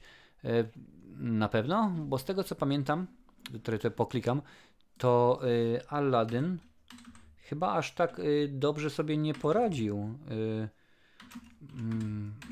Już sprawdzam, żeby można było powiedzieć, że studio chce kolejną część zrobić, ale mogę się oczywiście mylić. Patrzę, tutaj budżet 183 miliony dolarów miał, a jak to wygląda w sumie? Nie, no rzeczywiście ponad miliard zarobił, no. 1,057 milionów prawie, więc rzeczywiście, no. Przy budżecie 183, nawet niech będą kolejne 200 na marketing, to za 400, no to 600 na czysto. Niestety, panie i panowie, niestety, a sprawdźmy, czy Dumbo może mają w planie, bo to Disney to wszystko teraz robi. Nie, Disney nie będzie, bo tutaj akurat Dumbo budżet miał 170 baniek, a zarobił tylko 354. Więc przynajmniej w tym aspekcie nie będzie kolejnego filmu. Marcin, jak coś powie, to aż brzuch boli ze śmiechu. No, uwielbiam, naprawdę ja uwielbiam Strasburgery, uwielbiam takie suchary walić. Dokładnie wiecie, jak to jest. Pirania 3DD to był dobry sequel, bo rozmiar szczęk ma znaczenie, niezła jazda. I to w 3D, przyznam szczerze, tam występuje w epizodzie w roli 50-planowej, czy jakkolwiek ten zarząd, Christopher Lloyd, jeżeli pamięć mnie nie myli, właśnie rzeczony Doc Brown. I ja to obejrzałem, ponieważ dorwałem telewizor 3D, dorwałem Blu-raya 3D, mówię, trzeba wypróbować. Trzeba sprawdzić, jak to się je. Ja cię kręcę. Co za beznadziejny film. Przecież tego w ogóle się nie da oglądać, nie? To masakra. Ale widzę, że lubicie Jamesa Camerona, bo on przecież od Piranii zatrzynał chyba, tak? Pirania 3. część albo 2, jakoś tak. Kiedy montował Piranię właśnie chyba 3. w Rzymie był wtedy, to miał akurat gorączkę 40 stopni, no i jak to sam twierdzi, to już w tym momencie obrosło w legendę, w gorączce przyśnił mu się ta scena, kiedy z Terminatora, kiedy już no nie Arnold, ale endoszkielet wychodzi z płomieni i w tym momencie tak na takiej podstawie zrobił, ok, no dobra, rzeczywiście to ja nakręcę Terminatora, zrobię go w ten sposób, no i to jest taka legenda, że, ale Pirania oczywiście jak najbardziej. A co myślę o trylogii Szczęki? Trylogii 4 filmy są Szczęk, Krzysiu Lesiu, 4 są, a nawet w 4, oprócz tego, że występuje Michael Caine, tak, ten Michael Caine, występuje również, no zapomniany już w tym momencie, Mary Van Peebles. Pierwsza oczywiście bardzo dobra, no tutaj wyważa otwarte drzwi, pierwsza część Spielberga bardzo dobra. Druga, tak samo jak przy okazji Robocopa, była po to tylko, żeby udowodnić, że rzeczywiście potrafimy. Roy Scheider pokazał, że potrafi. W trójka właśnie była 3D i to było po prostu chyba beznadziejne. Tam Louis Gossett Jr., starsi widzowie mogą go kojarzyć m.in. Właśnie z Punishera z Dolphem Lundgrenem. Bat 1, 2, 3 chyba też, jeżeli mnie pamięć nie myli, między innymi z Danem Gloverem. Była beznadziejna. To po prostu było koszmarne, tego się nie dało oglądać. To było coś, co chyba obejrzałem pierwszy raz ja wiem, z 2 lata temu, może 3 lata temu. I nie żałuję. I nie żałuję. Widziałem wersję 2D, ale widać te sceny właśnie jak są w 3D nagrywane. A 4 była słaba. No. Nie czarujmy się. No, po raz 4 rekin i tak dalej. No. Kiedy zapytali kiedyś Michaela Caina po premierze tego filmu, czy kojarzysz, czy pamiętasz, czy widziałeś w ogóle film Szczęki 4 ze swoim udziałem? Powiedział nie. Ale widziałem za to dom, który kupiłem za to wypłatę. No i tak jak potwierdził, że nieraz filmy się robi, bo się czuje, bo rzeczywiście jest to artystyczny wyraz jakiś ciekawy reżysera, a niektóre się po prostu robi tylko i wyłącznie po to, żeby była kasa, misiu kasa, żeby był za co wysłać dzieci na studia, żeby było za co po prostu opłacić kasę, albo kupić sobie dom, czy tam 58 Ferrari, dokładnie wiecie jak to jest. Chris, cześć, witamy Cię, fajnie, że jesteś, żółwik, beczka i piąteczka, czy jakoś tak dokładnie. Zapominam, ale wiecie jak to jest. No oczywiście, że tak. I tak strata 97 milionów, Dumbo największa strata Disneya od Johna Cartera. No John Carter też to była wtopa mega, ponieważ oni stwierdzili, że to będzie początek serii. Tak samo zresztą jak się nazywa ten film z Armie Hammerem i Johnny Deppem. Zaraz mi przyjdzie do głowy, zaraz sobie przypomnę. Western. I John Carter okazał się porażką, a to miała być właśnie franczyza, miało się zacząć, że będą kubki, koszulki, 15 części, 78 odcinków i tak dalej. Nie wyszło. Chyba Lone Ranger, taki nosił tytuł chyba ten film z Johnny Deppem i z Armie Hammerem rzeczywiście. I nie udało się. Mnóstwo, a tam było wtopione grube miliony, bo rzeczywiście o ile produkcja pochłonęła grubą kasę, no to czasami jest tak, że marketing, czyli reklama, wszelkiego rodzaju billboardy i tak dalej, pochłoną jeszcze więcej. Także to jest bardzo czasami zabawne. A co myślę, o czym było dobrze? Dla mnie jedynka rewelacyjna, potem coraz gorzej. No tak to było z tymi Szczękami. 4 filmy to już seria. No oczywiście, że tak. Siemanko Marcin, siemanko, witamy Cię Chrisu. John Carter miał mieć 4 części, spin-off i prequele, sequele oraz 1 film krótkometrażowy. Tego miało być mnóstwo, z tego co pamiętam właśnie, no ale się zawiedli. A jeżeli mnie pamięć nie myli, to aż nie był aż tak zły film, nie był beznadziejny, po prostu nie było to rewelacja. Bo oczywiście nie była to rewelacja, ale do najlepszych do najgorszych ten film nie należał, więc wiadomo jak to jest. Pamiętajcie oczywiście o trylogii prawdziwego kinomana, czyli łapka, subskrypcja oraz dzwonek. Wiecie dokładnie jak to jest, panie i panowie, ale co jakiś czas tam wam przypomnę, bo jeżeli macie tak samo jak ja, za dużo lecytyny nie pochłaniacie, no to wiadomo jak jest, 4/10, no może być. Lone Ranger jest super, nie rozumiem krytyki, no proszę bardzo, no ale tam chodziło o to, że po raz wtóry biały grał Indianina, tak samo było przy okazji Doktora Strange'a, Remo Williamsa i tak dalej. To ostatnio jest walka cały czas nagminnie. Troszeczkę ruszyłem ten temat ostatnio przy okazji seriali, ale to przy okazji festiwali, przepraszam. Ale dokładnie wiecie jak to jest. Ale co tu dużo mówić. Dobra, panie i panowie, gadamy, prawie 2 godziny, ale jest normalnie. Jeździe znikąd, tak się nazywa film z Johnem. Jeździe znikąd, czyli Lone Ranger i tak dalej. 7,5/10 daje Philip XD The Return. Słuchajcie, to już mówiłem wcześniej do tego, wiecie, że ja uwielbiam jak subskrybujecie, ale jeżeli macie 15 kanałów, nie musicie. Nie musicie z 15 kanałów, wystarczy z jednego. Jestem wam bardzo za to wdzięczny. John Carter z Marsa to był cytat, że aż mi w pamięci zapadł. Nie kojarzę Stixie, przyznam ci szczerze, że nie kojarzę, nie pamiętam.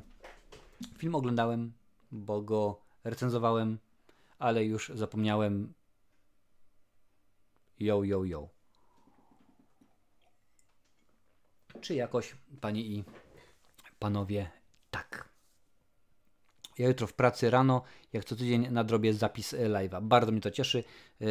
Chyba, z tego co pamiętam, bodajże YouTube to około 2 godzin mu zajmuje, żeby to przetworzyć do jakości Full HD, bo on nadaje w 1080, a tak to jest. Nie będę przycinał, bo nie ma akurat co przycinać. To jest tak, że jeżeli na przykład bym w tym momencie wziął i chciał obciąć te pierwsze 2 minuty, kiedy tam leci, że tak powiem, ta piosenka, kiedy to odliczanie się zaczyna, to potem cały czat, który tutaj widzicie, jest usunięty. Nie wiem czemu tak jest, tak się dzieje z YouTube'em, że to usuwa, a ja akurat właśnie dobrze jest, że w tym momencie jest interakcja z wami i widz, który sobie ogląda, tak jak na przykład Chris będzie oglądał jutro z odtworzenia, mówi to są pytania, mogę spokojnie sobie ogarnąć, a jeżeli usunę, to jest Nie wiem, może to YouTube nadrobi, może zmieni, ale nie będę nic usuwał, a ja mówię, za 2-3 godziny będzie, a ja też nie edytuję nic, tylko potem dodam ekrany na końcu, żebyście mogli sobie przejść i wiadomo było jeszcze raz. Jeszcze była Prince of Persia z Gyllenhaalem i też była niezła. No tak, ale Prince of Persia to, jeżeli mi pamięć nie myli, to była tylko i wyłącznie jedna część. A czy była niezła?